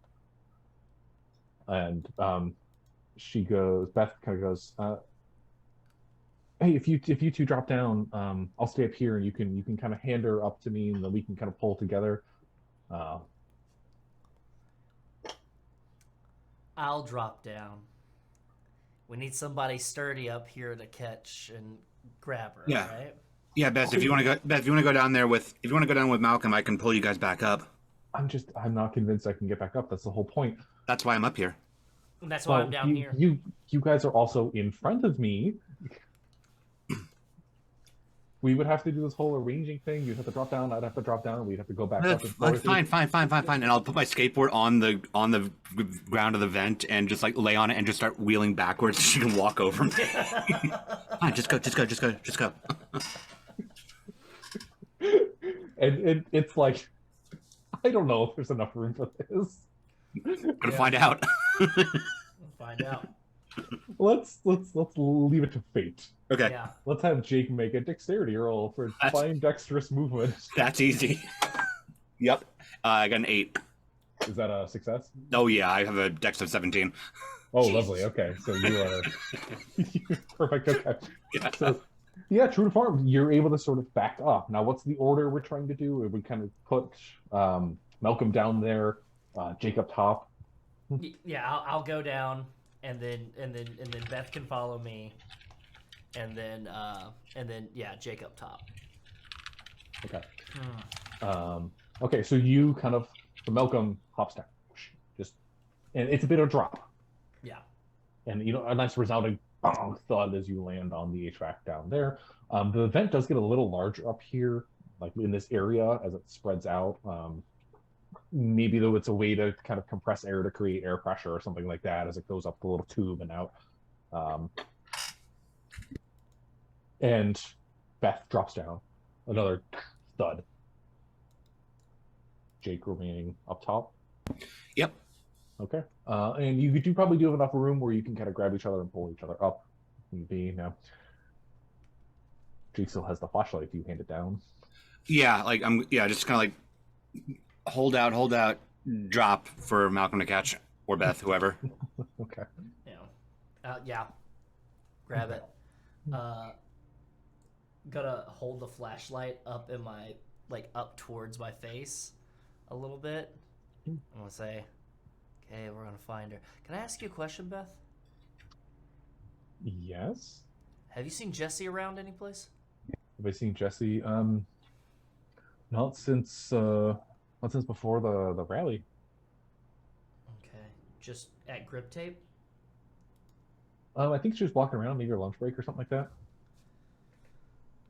Okay. Cool. All right. Yeah. Let's. Now you quickly turn and scope out the area, and you see a shape just down the end of the shaft.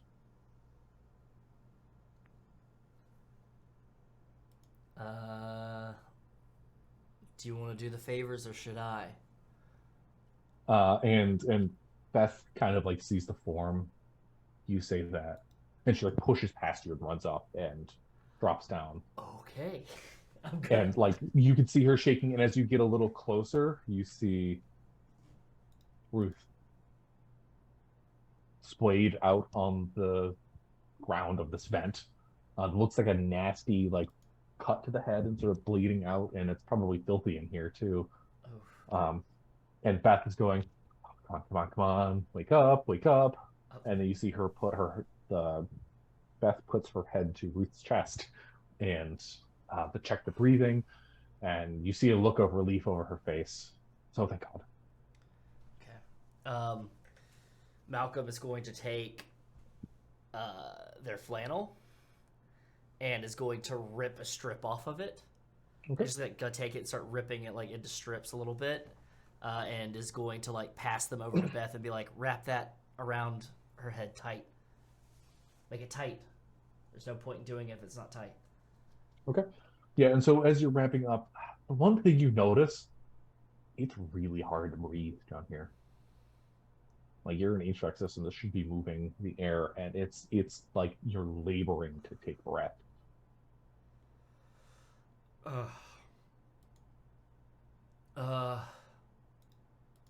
We should probably get out of here soon.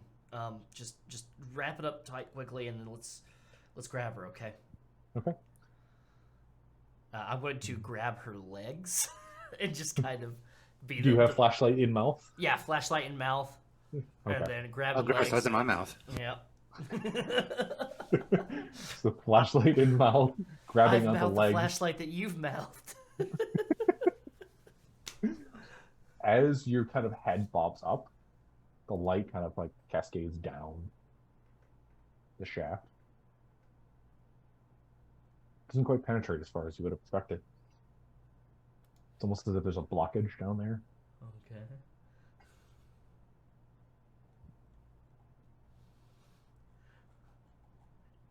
Hey, hurry up, okay? And I'm gonna start like dragging Ruth and kind of see if Beth can like help, but it's like just like kind of like crawling back almost, like a pushing with my legs and pulling Ruth. Yeah, and Beth is able to provide immediate assistance, keep enough to keep the head off the ground from dragging as you guys kind of like shift back, and it's like a few feet, it's not too far. Okay. Perfect. Yeah, going to make my way, and then once we get like close to the place, I'm gonna pull the flashlight out of my mouth. Say, hey Jake. We got her. She's banged up in the head pretty badly. And it's getting really hot in here. And it's hard to breathe. And I'm going to start, like, kind of maneuvering Ruth up. Okay. Yeah, and it's easy enough with the two of you there. Just push, pull, maybe onto skateboard. Maybe onto skateboard, yes. Okay. Yeah, definitely. Okay. Soon enough, body has crossed threshold. Yeah, put her on the skateboard, wheel her back, and then off the skateboard because I want to keep the skateboard. Okay. So you guys are at this interface now. Do you follow up behind? Yeah. Do you continue to explore the vents? No, I'm gonna. You know what? I'm gonna make sure that Beth goes first. I'm gonna be nice guy Malcolm, and we're gonna make sure that Beth goes first, and then can help me out, essentially. Okay. Now, Malcolm, Yeah. you're pushing up the body. Your breath is just starting to get more and more labored. Mm-hmm. It's harder and harder to catch air. Then you have to push and feed Beth up to Jake. Mm-hmm. Push. And you're just you can it's like this humid environment, you know what that does? That just makes it hard and harder to breathe. I need you to make a control save for me. Oh my god. Okay. Wouldn't you know, it's a 19. 19, lovely. Mm-hmm. All right, so as you're breathing this in, it's just like you start coughing. Mm-hmm. You take 2 points to your hit protection. Great. Great. And it's just this you're breathing in and exhaling, and it's just this it's getting harder and harder to breathe. You're still down on that lower portion of the fence. Mm-hmm. Hey, can we hurry this up? It's getting really bad down here. Yeah, come on, man. I'm gonna hold my arms up, essentially. Do the toddler thing. It's like, grab me. Okay, now, Jake, I need you to make a strength save. Yeah. As Malcolm probably isn't being much help at this point. Oh, I rolled a 4 under 13, so we're Okay, good. lovely. So you're able to kind of grab on with arms and just pull Malcolm up as well.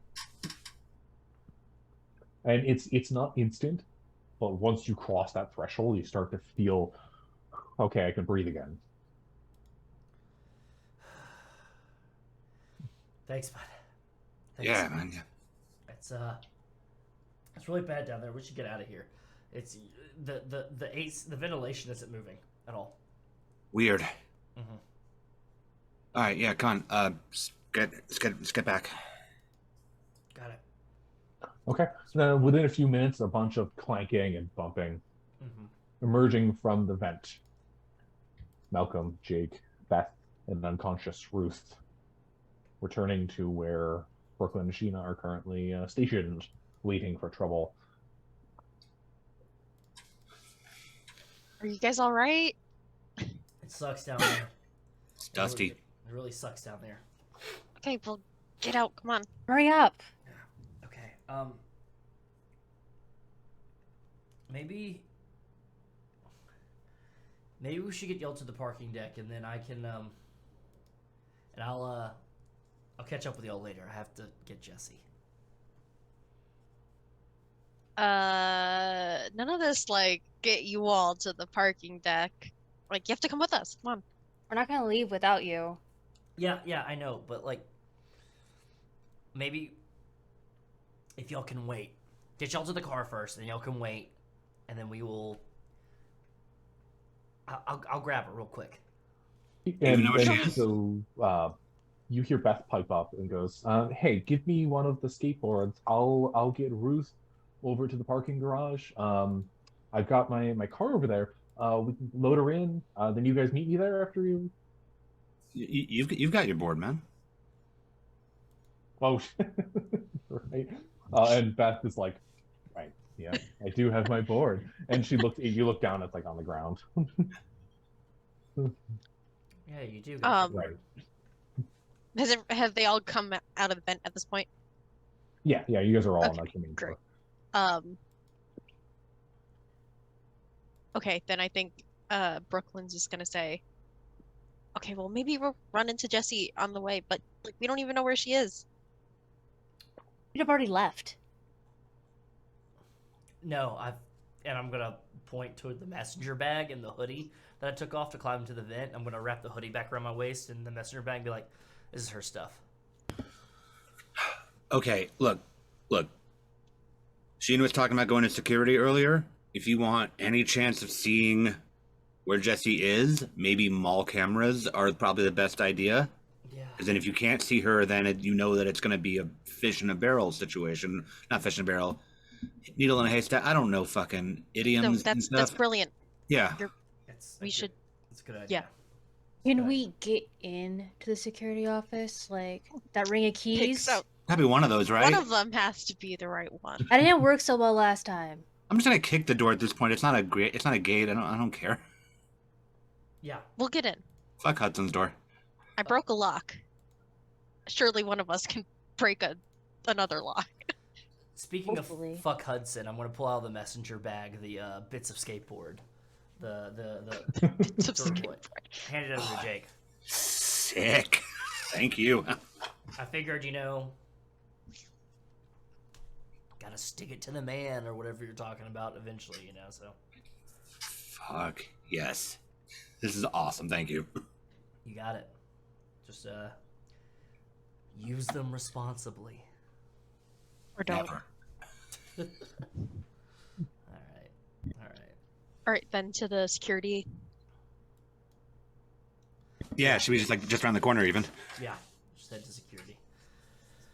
Yeah. And you guys are down on one end. You're kind of near one of the parking garage entrances, and so Beth loads Ruth up onto her skateboard and goes, "You guys figure this out. Meet me there.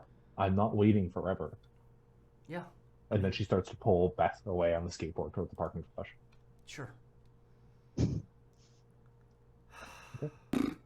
Now, Well, like I said, you guys are on that top floor. You're on the western concourse. Mm-hmm. Just a short jaunt. You have to pass by grip tape once again and any number of stores before reaching security. And again, you're on the second floor. That not a whole lot up here, unless you guys want to place one of your additional stores up here. Big Moose Sports is still on the big box end. And MU Swords is up here, but it's on the western side of the concourse. That's after security, but the security is sort of in that main center chunk of this floor.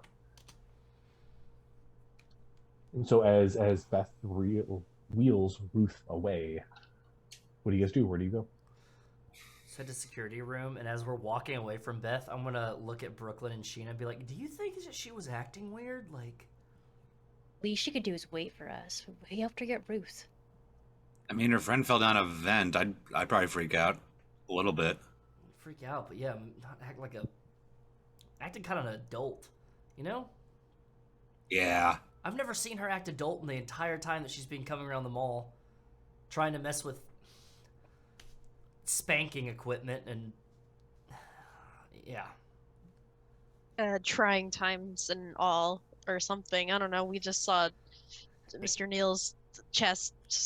Extenuating circumstances. Whatever that was. Yeah. Yeah. All right. Let's just. All right. Yeah. Let's ahead. keep going. I kept expecting something to crawl out of the vent at this point. It's so Don't bad. say down that, there. or something will. The AC's not on anymore. Like it's really bad. I'm still recovering from that. Like it's not on. There's not fresh air being blown in through there. It's getting really hot and stuffy in there. Hey, how do you think that thing got in him? In Mr. Neal? Yeah. I don't know, man. You've seen Invasion of the Body Snatchers or something like that? Like, what if it was what if Mr. Neal was a fucking alien? Then why would he buy a fucking dying mall? A mall and a mine? What if there's something in the mines, alright? What if There was that weird. You guys felt it too, right? That the tremor? There's Yeah. quick thing. Yeah. And there's still been those disappearances, and no one can explain. Leading up to it? Yeah! Oh, shit. This goes deep. What if Mr. Neal's like Donald Sutherland? What if... Oh, fuck. Is he an alien or is he Donald Sutherland? Both! Both. Give me both! Shit. This is great. This is... Well, it's not a problem for us. Yeah, We gotta go. It doesn't matter if we died here, so let's get going. Oh. Okay. Now, you guys continue down the concourse. Now, you said, do you just head straight to security? Is there anything else you guys want to do on this floor? Like you said, there could potentially be sweet things, Johnny Chains, Murphy's Gifts might be on this floor as well, if you guys would like it to be. Any number of options. You can raid a bunch of stores. There are a couple of known storefronts. You do have the key to Emmy's swords and stuff. Or you can head beeline straight to the security room. It's entirely up to you. I guess On the way, I'll just ask Malcolm if there are any other stores that Jesse did hang out in. Well, there's, I mean, the fucking art supply store all the time, but there's just like an in-and-out thing, just grabbing canvases and shit like that. We kind of would check out Emmy's sword store sometimes because it's like a cool thing to do. I don't know. Yeah, I mean, and I'm gonna pull up the wallet with the wallet chain and hold like the key that's dangling from the chain that says Emmy Swords on it. I mean, if it's locked, then maybe she's not in there, but we can see. It eliminates one room. Yeah, let's stop there. If anything, We'll pass security first. Yeah, but do we want to look at a whole bunch of cameras first, or do we want to look at one room and then a whole bunch of cameras? I mean, if she's on the cameras, that kind of tells us where she is. Can't argue with that. All right, 1, then 2. 1, then 2. All right, Security first? Is that the Yeah. plan? security first. Okay. Lovely. Now, as you guys make your way, the mall has gone quiet. Great. You don't no longer hear the screams of folks moving or the footsteps kind of echoing throughout. It's still dark. There's still those emergency lights again casting these long shadows down the concourse.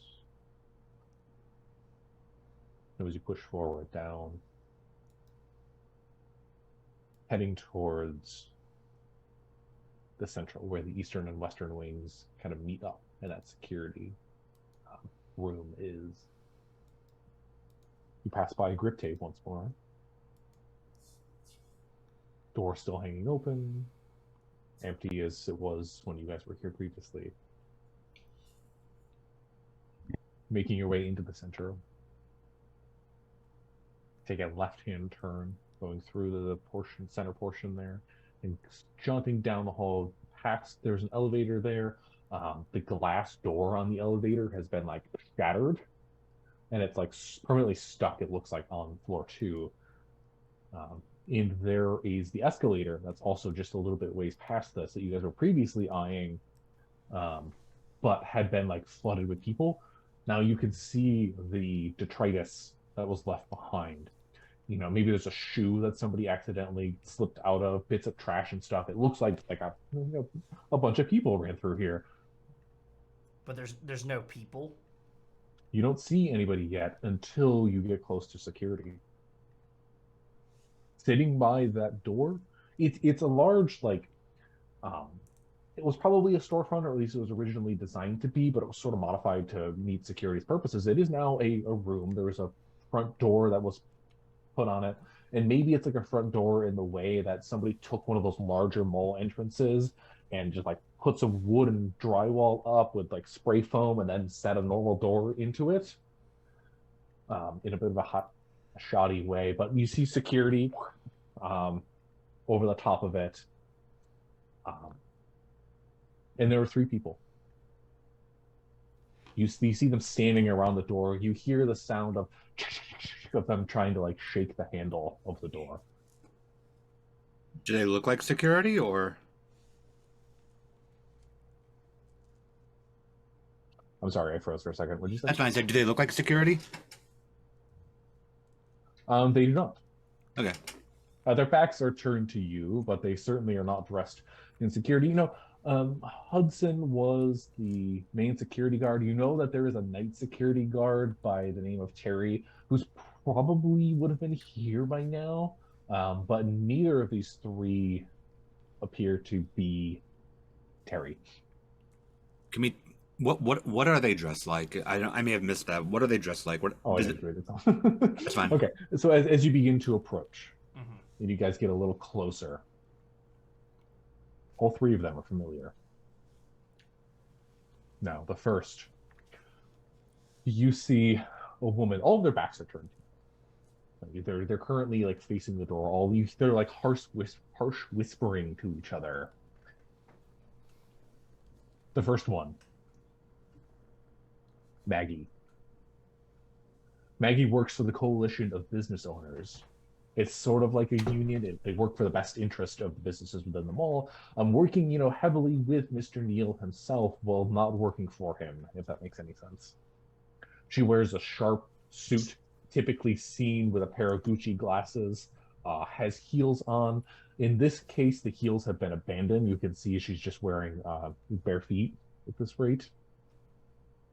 She has like a purse that is still kind of like strapped over her as well. You can see the strap kind of like cascading the bag itself probably on along her front side. You also see William. Now he's a mall walker, and William's old. He's retired, but he retired young and is sort of enjoying every minute of it. He's not like 70 or anything like that. He's probably like just getting into his 60s. But he comes and he walks the mall, and he doesn't really ever shop here. This is just where he gets social hours. So he talks to everyone he knows. I'm like, this is kind of his thing. But he's older. He's wearing a floral shirt, and he's wearing like khaki shorts, and probably has like Birkenstocks on or something like that. And he's a little.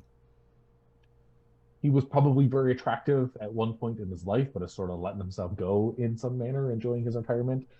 And he's just then they're two whispering. And the third form, with her back turned, appears to be Jesse. Now, what does Jesse look like?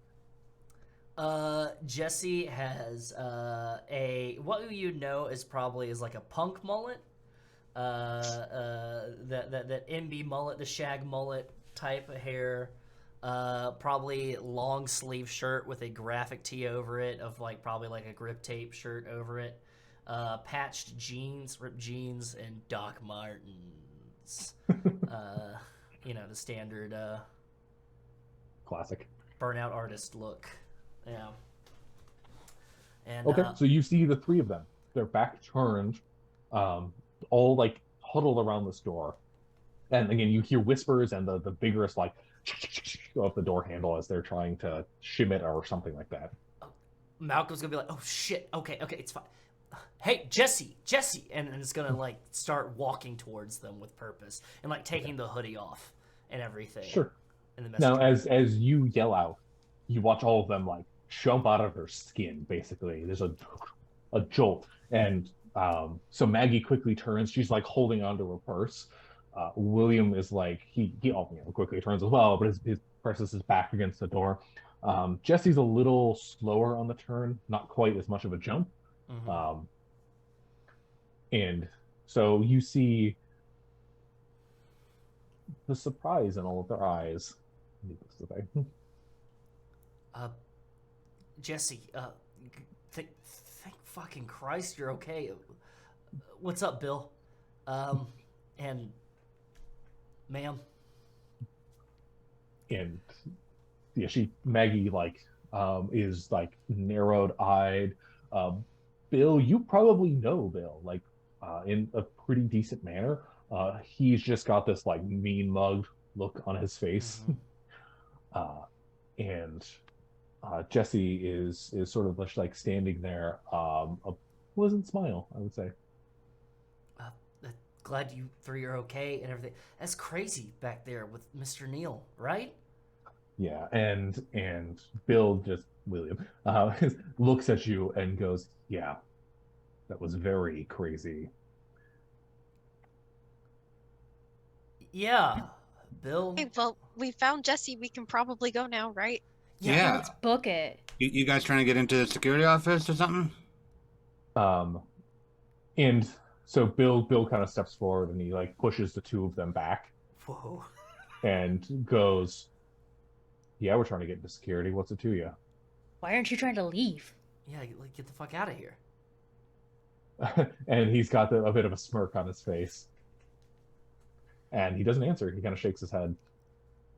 Okay, well, if you don't mind, Bill, I'm gonna go ahead. We're gonna grab Jesse and get out of here. It's not my kind of scene. Like hell you will. You feeling okay, dude? This is probably. Bill comes around Murphy's all the time and makes jokes. Bill, you know me. It's Malcolm. Remember? You come around the And he store, goes- you point at the dildos, and you say a Willie for William all the time. Yeah. And again, he's got this look on his face, and he goes, "I don't know shit right about now." How do the other two behind him look? So Maggie again has a fierce look on her face as well. She's sort of letting Bill take the lead, clutching her purse, just like, and she's towering over Bill. Bill's kind of a shorter dude. Maggie is probably like 6 foot or so. And Jesse is just kind of like standing there, letting Bill keep his hand on her. A little like a curious look on her face, just taking this in and seeing where it goes, I would say. Okay. And you maybe she turns to Bill and whispers something to him that you guys don't catch. Did something happen, you guys? Did something happen? Apart from downstairs, something more happened. Like, what is this? Was that not enough for you? It's not enough for you to, like, not let people leave the fucking mall. I'm not letting you guys. I'm not stopping you from doing anything. Yeah. Jesse, do you want to stay? And as you speak there, she kind of looks up and goes, "Yeah, Bill thinks that this is the safest option right now. The bunker down in security. We just haven't been able to get in." Yeah, it's a security office. We don't have to stay here in the mall. We can just leave. Come on, look, you can do what you want, Jesse, but like, why don't you come on with us, okay? We can get out of here. We can get some water. We can call help. It's kind of weird around here, okay? Really, why are you going to trust Bill over Malcolm? And she's kind of like, I don't know what's going on right now. It is very nice to see you. And gives like a smile and is like, Bill was there. We ran, we came here, and I just don't know what's going on. Well, And right now again- we can run away from here where all the bad things are happening. Brooklyn's got a van. Beth and Ruth are outside. Malcolm, you can do better. Let's go. Okay, look, all right. Everybody's He's not stressed trusting right now. you. Everybody's stressed right now. It's fine. Hey, Jess, babe, let's just go, okay? Let Bill and Maggie figure out the security door. We can go ahead and get out of here. No problem, all right? And Malcolm's gonna hold his hand out to Jesse. Okay, and so you see her, and she's like tremoring slightly, and like shaking her head and just sort of points to the window that's past security. There's just this open, it's like the main entrance to the mall that kind of like cascades up. So there's a big like circular bay windows is kind of how I think of it, but they're massive. Okay. That kind of coat the front like a little dome. And what you'd previously see out of there is blocked. You typically see parking lot, the trees that kind of like leaves throughout it, the park that might be next to there, so on and so forth. But that window is just dark. Just like darkness. Yeah, like black. Like you don't see out of that window. Okay. Oh. Why didn't you start with that when we asked, why can't you leave? And so Bill goes, I'm not taking my chances out there. Okay, yeah, that makes sense. All right. Yeah, now that makes sense. Yeah, I don't know what the hell is going on. I don't know what you doing here. All I know is I've been with them from the start. Yeah, and I've been with them from the start, Bill. Maybe we can work together, like decent people. Not to mention, we have keys. Like Brooklyn, like to make a point, like pulls the keys out and like shakes them a little bit. Okay. So maybe if you want to get into the office, we drop this whole thing. And Bill looks over to Maggie, and they give each other a nod. And you watch as Maggie reaches into her purse and pulls out the small pistol and points it at you and goes, "If you know what's good for you, you would hand over those keys." What the hell? Yes. You put those keys on the ground there, and you walk away. And you walk away. Jesse? Or I could just unlock the door for you. You don't have to. We can work together. Brooklyn's got like the keys up in one hand and like her other hand like dropped the skateboard she was holding. It's just like trying to look unthreatening. And Bill goes, "You will get nowhere near us. You put those keys on the ground. Do what the woman says. You put them there, and you walk away." Bill, first you start ordering around my partner on what she can and can't do, and now you're trying to tell me at pistol point what I can and can't do? Look, I'm not much of a fighter, but I'm not afraid to knock an old man's dick in the dirt, okay? And he kind of goes, "I am protecting this young girl's life right now. From her boyfriend? And her friends? Who knows what?" You're the ones that pulled a gun. On kids.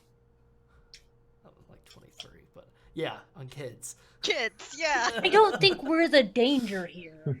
And so he kind of goes, "This doesn't have to get messy. Yeah, put the gun away. You put those keys down, walk away, and we're good here." You know what? You put the gun down, we'll put the keys down, all right? And Maggie kind of pipes up, "I don't think you're in a position to make that offer."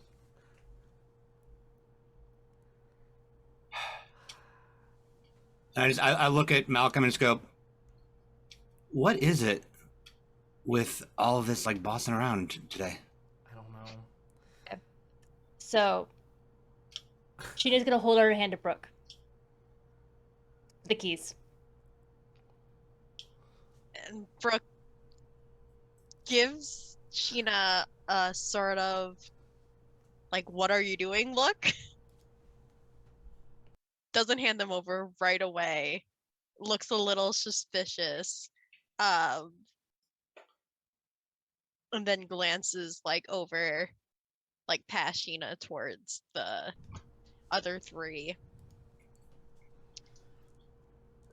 Whispers under her voice, like, "What are you doing?"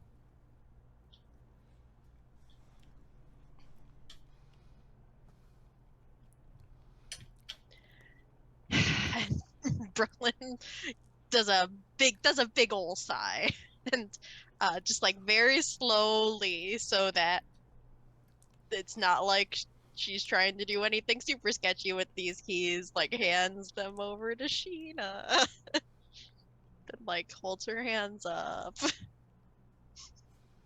What does Maggie look like at this point? What's her Um, reaction to this? They're all like eyeing you carefully, and she's got that gun trained. It doesn't look exactly like she's a military professional or anything like that. She's not quite trembling, but sort of like back and forth around all of you, eyeing you suspiciously. Not quite jittery in that manner, but clearly nervous. William is like, so Bill is just like stone faced, like staring daggers at all of you. And Jesse is again kind of like, Bill is still holding his hand out. Jesse is like kind of like staying put. Her eyes are kind of like open, looking around, not quite. Sheena will like kind of act like she's gonna bend down, and then she's just gonna yeet the keys at Maggie's face. Lovely. Okay. Yes, perfect. I thought you Oh. might do something like that. It was between that and just throwing them like across the mall. But we're gonna go with the eat him in her face. All right. So this is a perfect time to roll for initiative. Mm-hmm. Ooh. Now, what we do in the system, initiative is pretty simple. You make a dexterity save. If you are successful at your save, you go first. If you are unsuccessful, you go after your adversaries.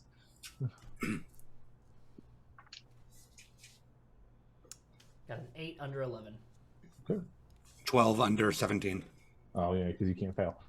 I rolled can a fail. 3, so I succeeded. I can fail. It's just dramatic when I do. I also rolled a 3 off the table, but it was a 3. Okay, so all of you are kind of able to go before them. So, launches the keys.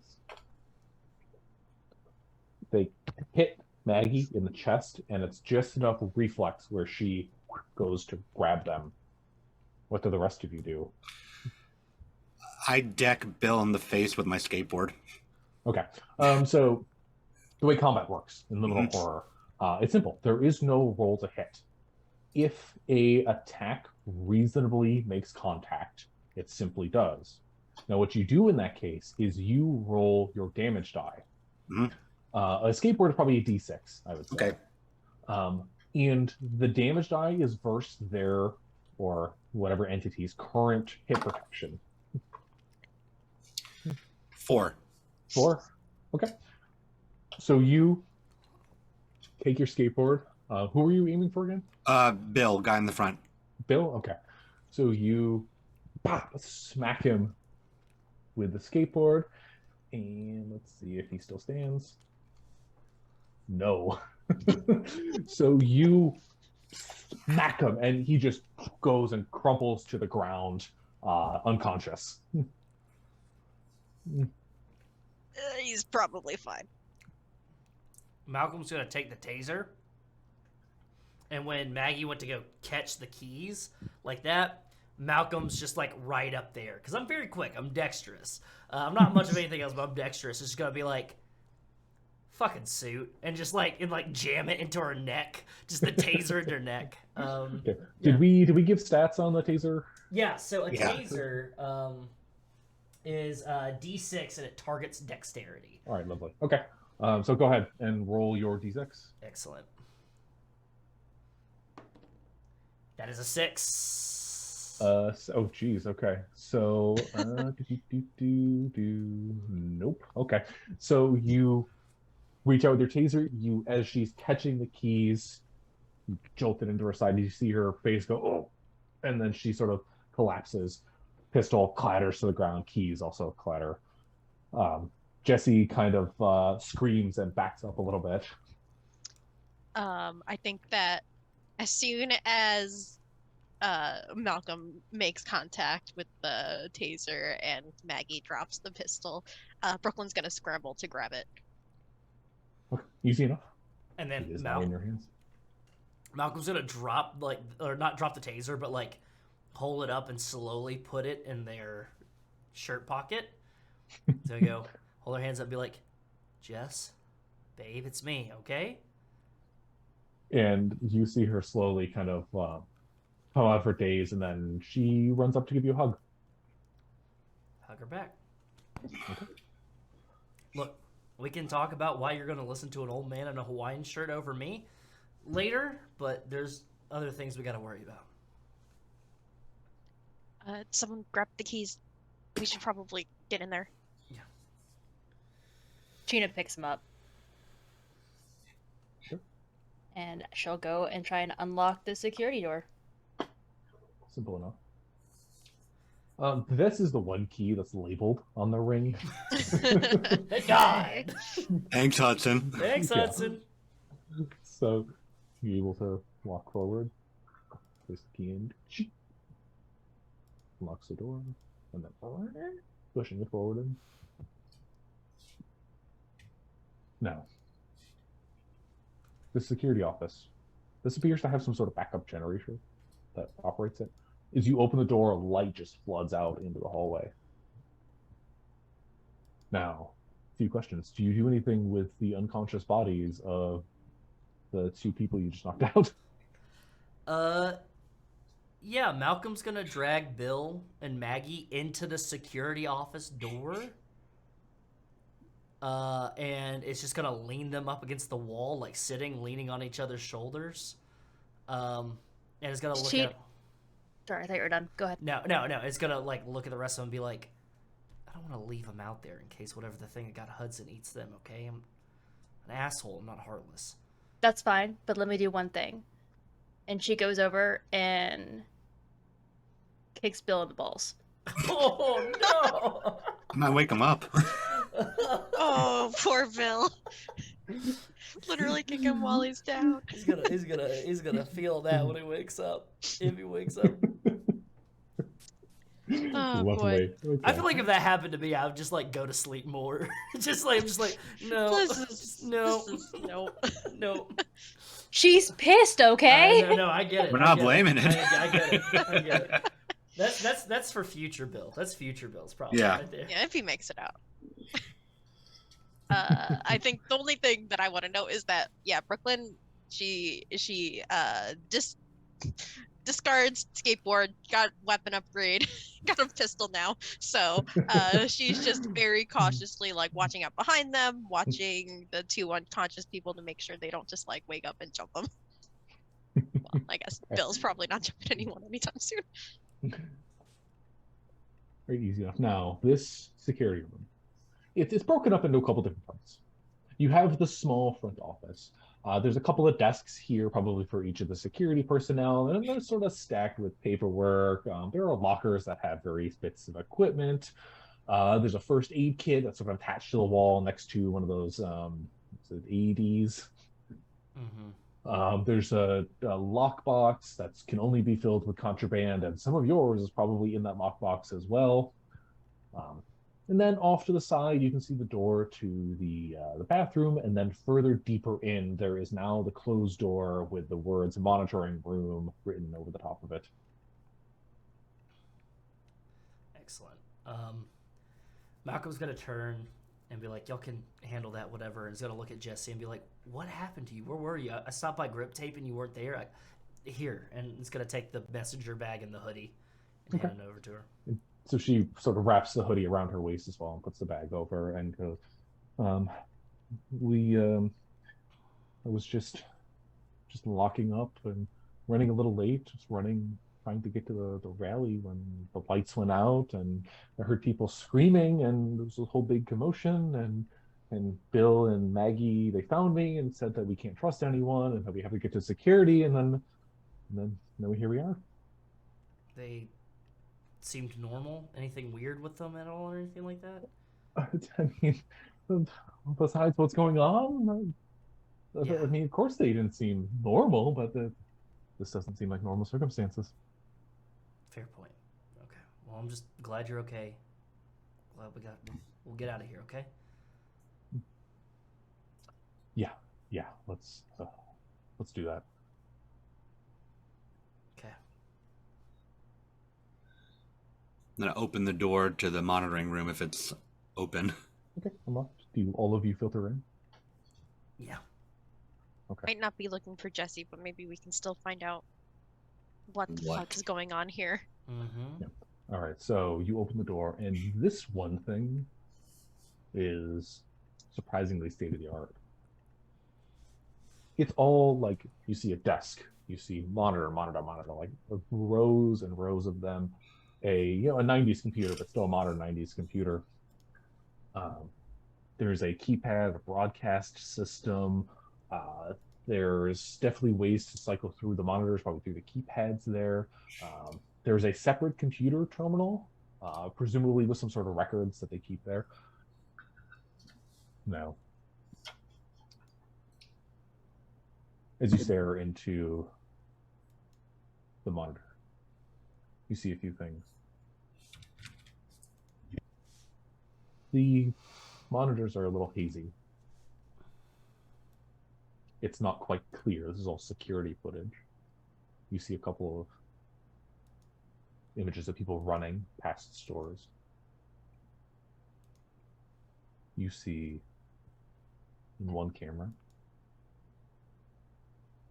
Billy, Mr. Neal's assistant, walk into frame for a moment. He's dragging like a large bag with him across the floor.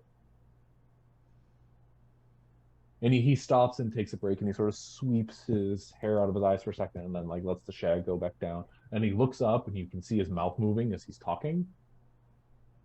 And but there's no audio for this. And then he bends back down and he starts dragging. And then you see another individual walk into frame. And you swear that that's Mr. Neal. Pushing forward. Is his chest open? No, seems to be normal looking as far as you've seen him. Any like blood or anything? Like nothing? Nothing. Looks just as he did before. But again, this is grainy black and white security footage. Brooklyn like gestures to that screen and just says, "This is suspicious as fuck." What the fuck? Yeah, that guy's fucking dead. But Is- what's in the bag? The real Mr. Neal? Maybe. You know how we were talking about Donald Sutherland and like body snatchers and shit? Shit. No. There's one other thing you notice in the security monitors. You look to the ones that are cycling outside. Now, you don't see the typical parking lot and forest and cars. Some of that's there, but it's all cast in shadows. You see, even in the grainy security footage, this roiling blackness, these clouds that kind of like cascade in the sky, this fog that is sort of beset and coated the area. These tendrils, these pulsating, slimy looking tendrils have sort of creeped into the outside. You see them gripping up sides of the malls. Any of the entrances where the cameras are showing on them has just this wall of this like fleshy material coating the outsides of it.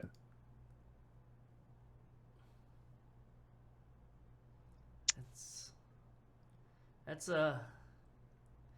that wasn't how that was this morning, right? I'm not the only one that's thinking that's not right, right? No, What that's is it? And as you stare at the roiling flesh coating the outside of the mall, Malcolm, you feel Jesse's hand on your shoulder. And that grip tightens just a little bit. Uh-huh. And we'll end the session there. oh no, not good. Yeah, fuck I hate you and love you for this at the same time. Yeah! my Fantastic. I knew it though. We were all very suspicious of Jesse, right? That whole time. That whole time, the entire time. Okay, yeah, just to yeah, make yeah, sure yeah. it wasn't If just she'd me. never left the store, how would she have known what happened? Yeah. Everybody was weird. Everyone was very weird. She did a very unsettling smile. True love wins again. Yeah. You can be together forever in this mass of human flesh monster. Welcome to the flesh prison. Oh boy! Wow. Well, that was awesome. I loved how much of this was just us in paranoia. Like we didn't run into a lot of like cosmic horror monsters or anything. It was just us existing in this space, expecting it the whole Yeah. time. I also really want to know like what else there is. Like, I wish we didn't have to stop. I want to see like the rest of it and figure out what happens. Guess we have to play it again sometime. Yeah, sounds about right. Thank you so much, Josh. Thank you so much. We're going to have you give a spiel and talk more about Liminal Horror here at the end. But before we do that, let's go ahead and going back in alphabetical order. Let's have everybody say where who you are, where people can find you, and if you've got anything else going on this convention. Starting with Ashley. Yeah, so I'm Ashley or Ayde. Like I said before, you can find me on Twitter at Ayde3E.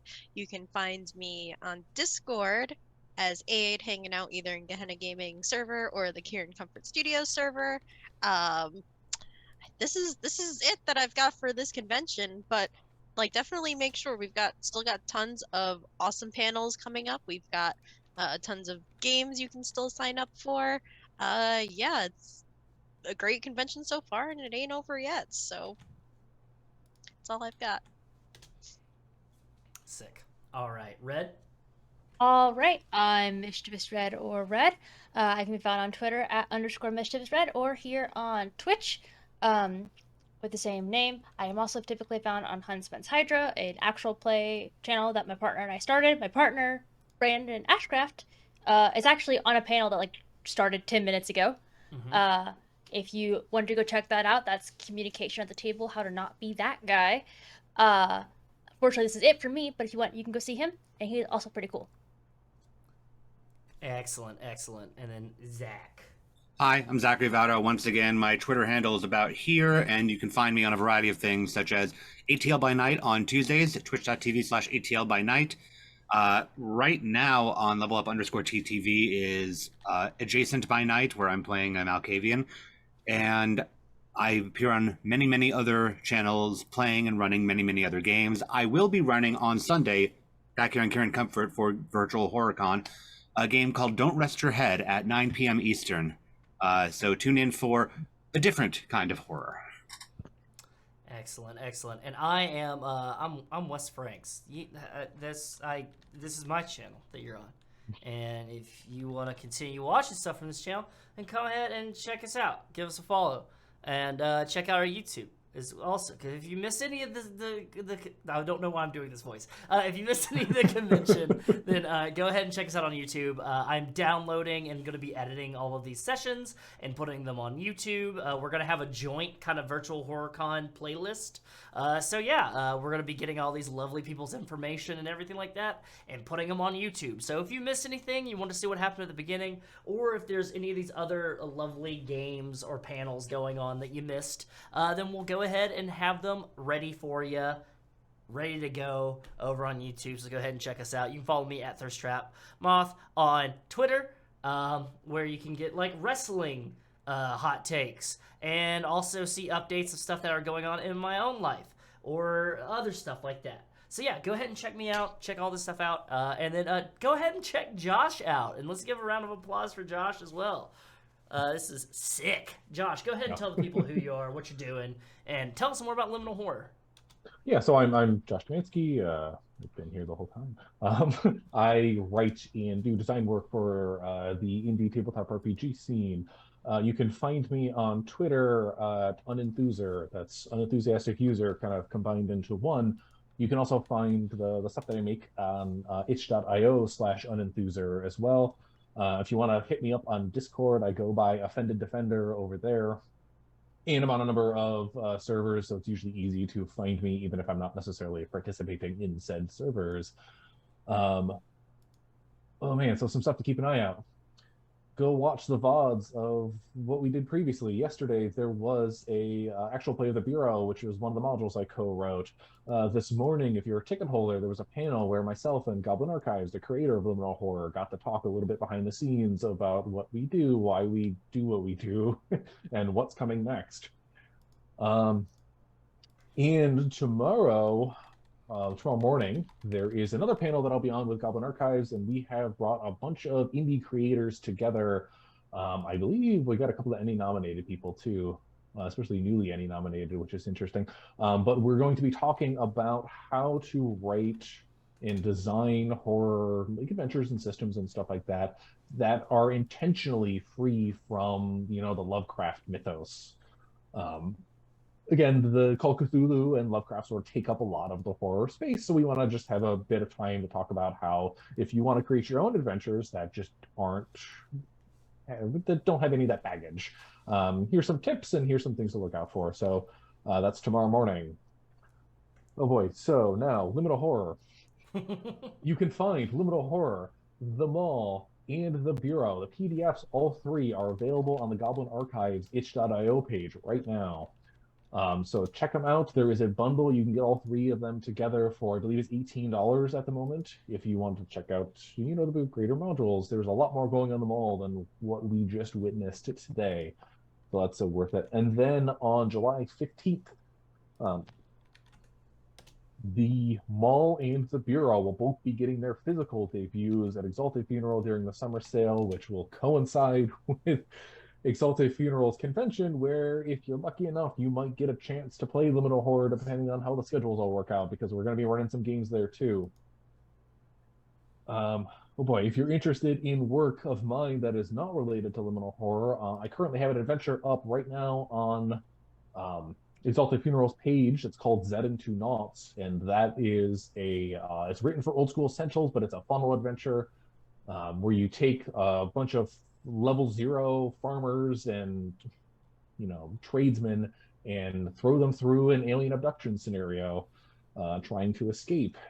We also have the follow-up adventure to that, another level 0 funnel for old school essentials called Tangle, that is coming out July 15th for the Exalted Funeral Summer Sale. So if you like cool things and you like what I did here today, please keep an eye out. Definitely. Check out a lot of Josh's work. I went ahead and dropped the links for everybody in the chat. Definitely dropped Josh's itch, as well as Twitter, as well as Goblin Archives Twitter and their itch, as well as the Exalted Funeral page. Go check out Exalted Funeral as well. If you like metal and like stoner metal, acid trip, whatever, like if you like independent shit that's rad and has like excellent art and is like next level, go check out Exalted Funeral. Also check out Josh's itch. I'm looking at the itch right now, and you've got a trouble that you wrote for Orbital Blues, which is a great system. You've got a pamphlet adventure, Immortal Blade, that looks cool as hell. Yeah, my itch.io page, I primarily focus on small form content, be that pamphlet adventures, single page things, stuff that you can pick up and run in about 5 minutes of time. And it's I read some stuff for Electric Bastionland, a couple for Troika, a few system agnostic things. But if you like what you see, check it out. Most of them have free community copies, so you can download them as well. Fantastic. And some of them are pay what name your own price. So go ahead and hook Josh up. Doing some excellent work here in the independent scene. That is it for us. Go support these lovely people. Go check out everything else that they have going on. Go check out these panels that are coming up with Josh and Zach with these actual plays and everything like that. I think this is it for me on screen, but I'm going to be here the entire time running production the rest of this weekend. So stick around. Donate some money. We've got charity raffles. If you donate, I think if you donate at least $26, your name goes into every single raffle. I just donated 15 because I was like, oh, the $26, it's something that I already had. But I think Liminal Horror is actually one of the raffle things too. It is. Yeah, we set up 3 sets of digital files of Liminal Horror, the Mall, and the Bureau, all bundled together. So I think there's 3 different groups of those. Exactly. There's a lot going on. There's a lot available. Check out our sponsors. Check out our vendors. Check out the Discord. If you buy a pass to the con, your pass is going to giving to a partial charity. We've got games that are happening right now that people are running games that you can still sign up for. There's panels happening right now as we speak, and there's vendors, and we have a networking place and everything like that. Check out the merch too. Check out the merch. The merch is pretty sick too. Like the shirt designs are really cool. So go check that out. It's all going to support Gehenna Gaming and going to support the people that are putting their hard work into this convention. And it's also going to a good cause, which is Don't Be a Monster, which is a national organization that is doing bullying prevention in schools and other places. So go ahead and check them out, support them, all that good stuff. That is it for us. If they're still running over in Gehenna Gaming, they're doing Return to Mistress Margolis's Magical Menagerie. Say that 5 times fast. Bet you can. But they're going to be doing that. April Raygun, Jacob Burgess, Maria Moore, Darby, Chaotic Darby, Prince, and Ravnos are all laying it down there, playing some Dungeons and Dragons. Go donate some money. Go check them out. And come right back here in about an hour where we have Trinity Continuum Assassins. So if you like John Wick, if you like that kind of thing, then go ahead and check us out because we have that coming up. And then later tonight we have Cult, Don't Lose Your Head, coming up tonight. So stay tuned for all that good stuff. And we'll see you, if you don't see you later, we'll see you tomorrow. So yeah, have a fantastic rest of your day. And do not forget that comfort comes soon. Bye.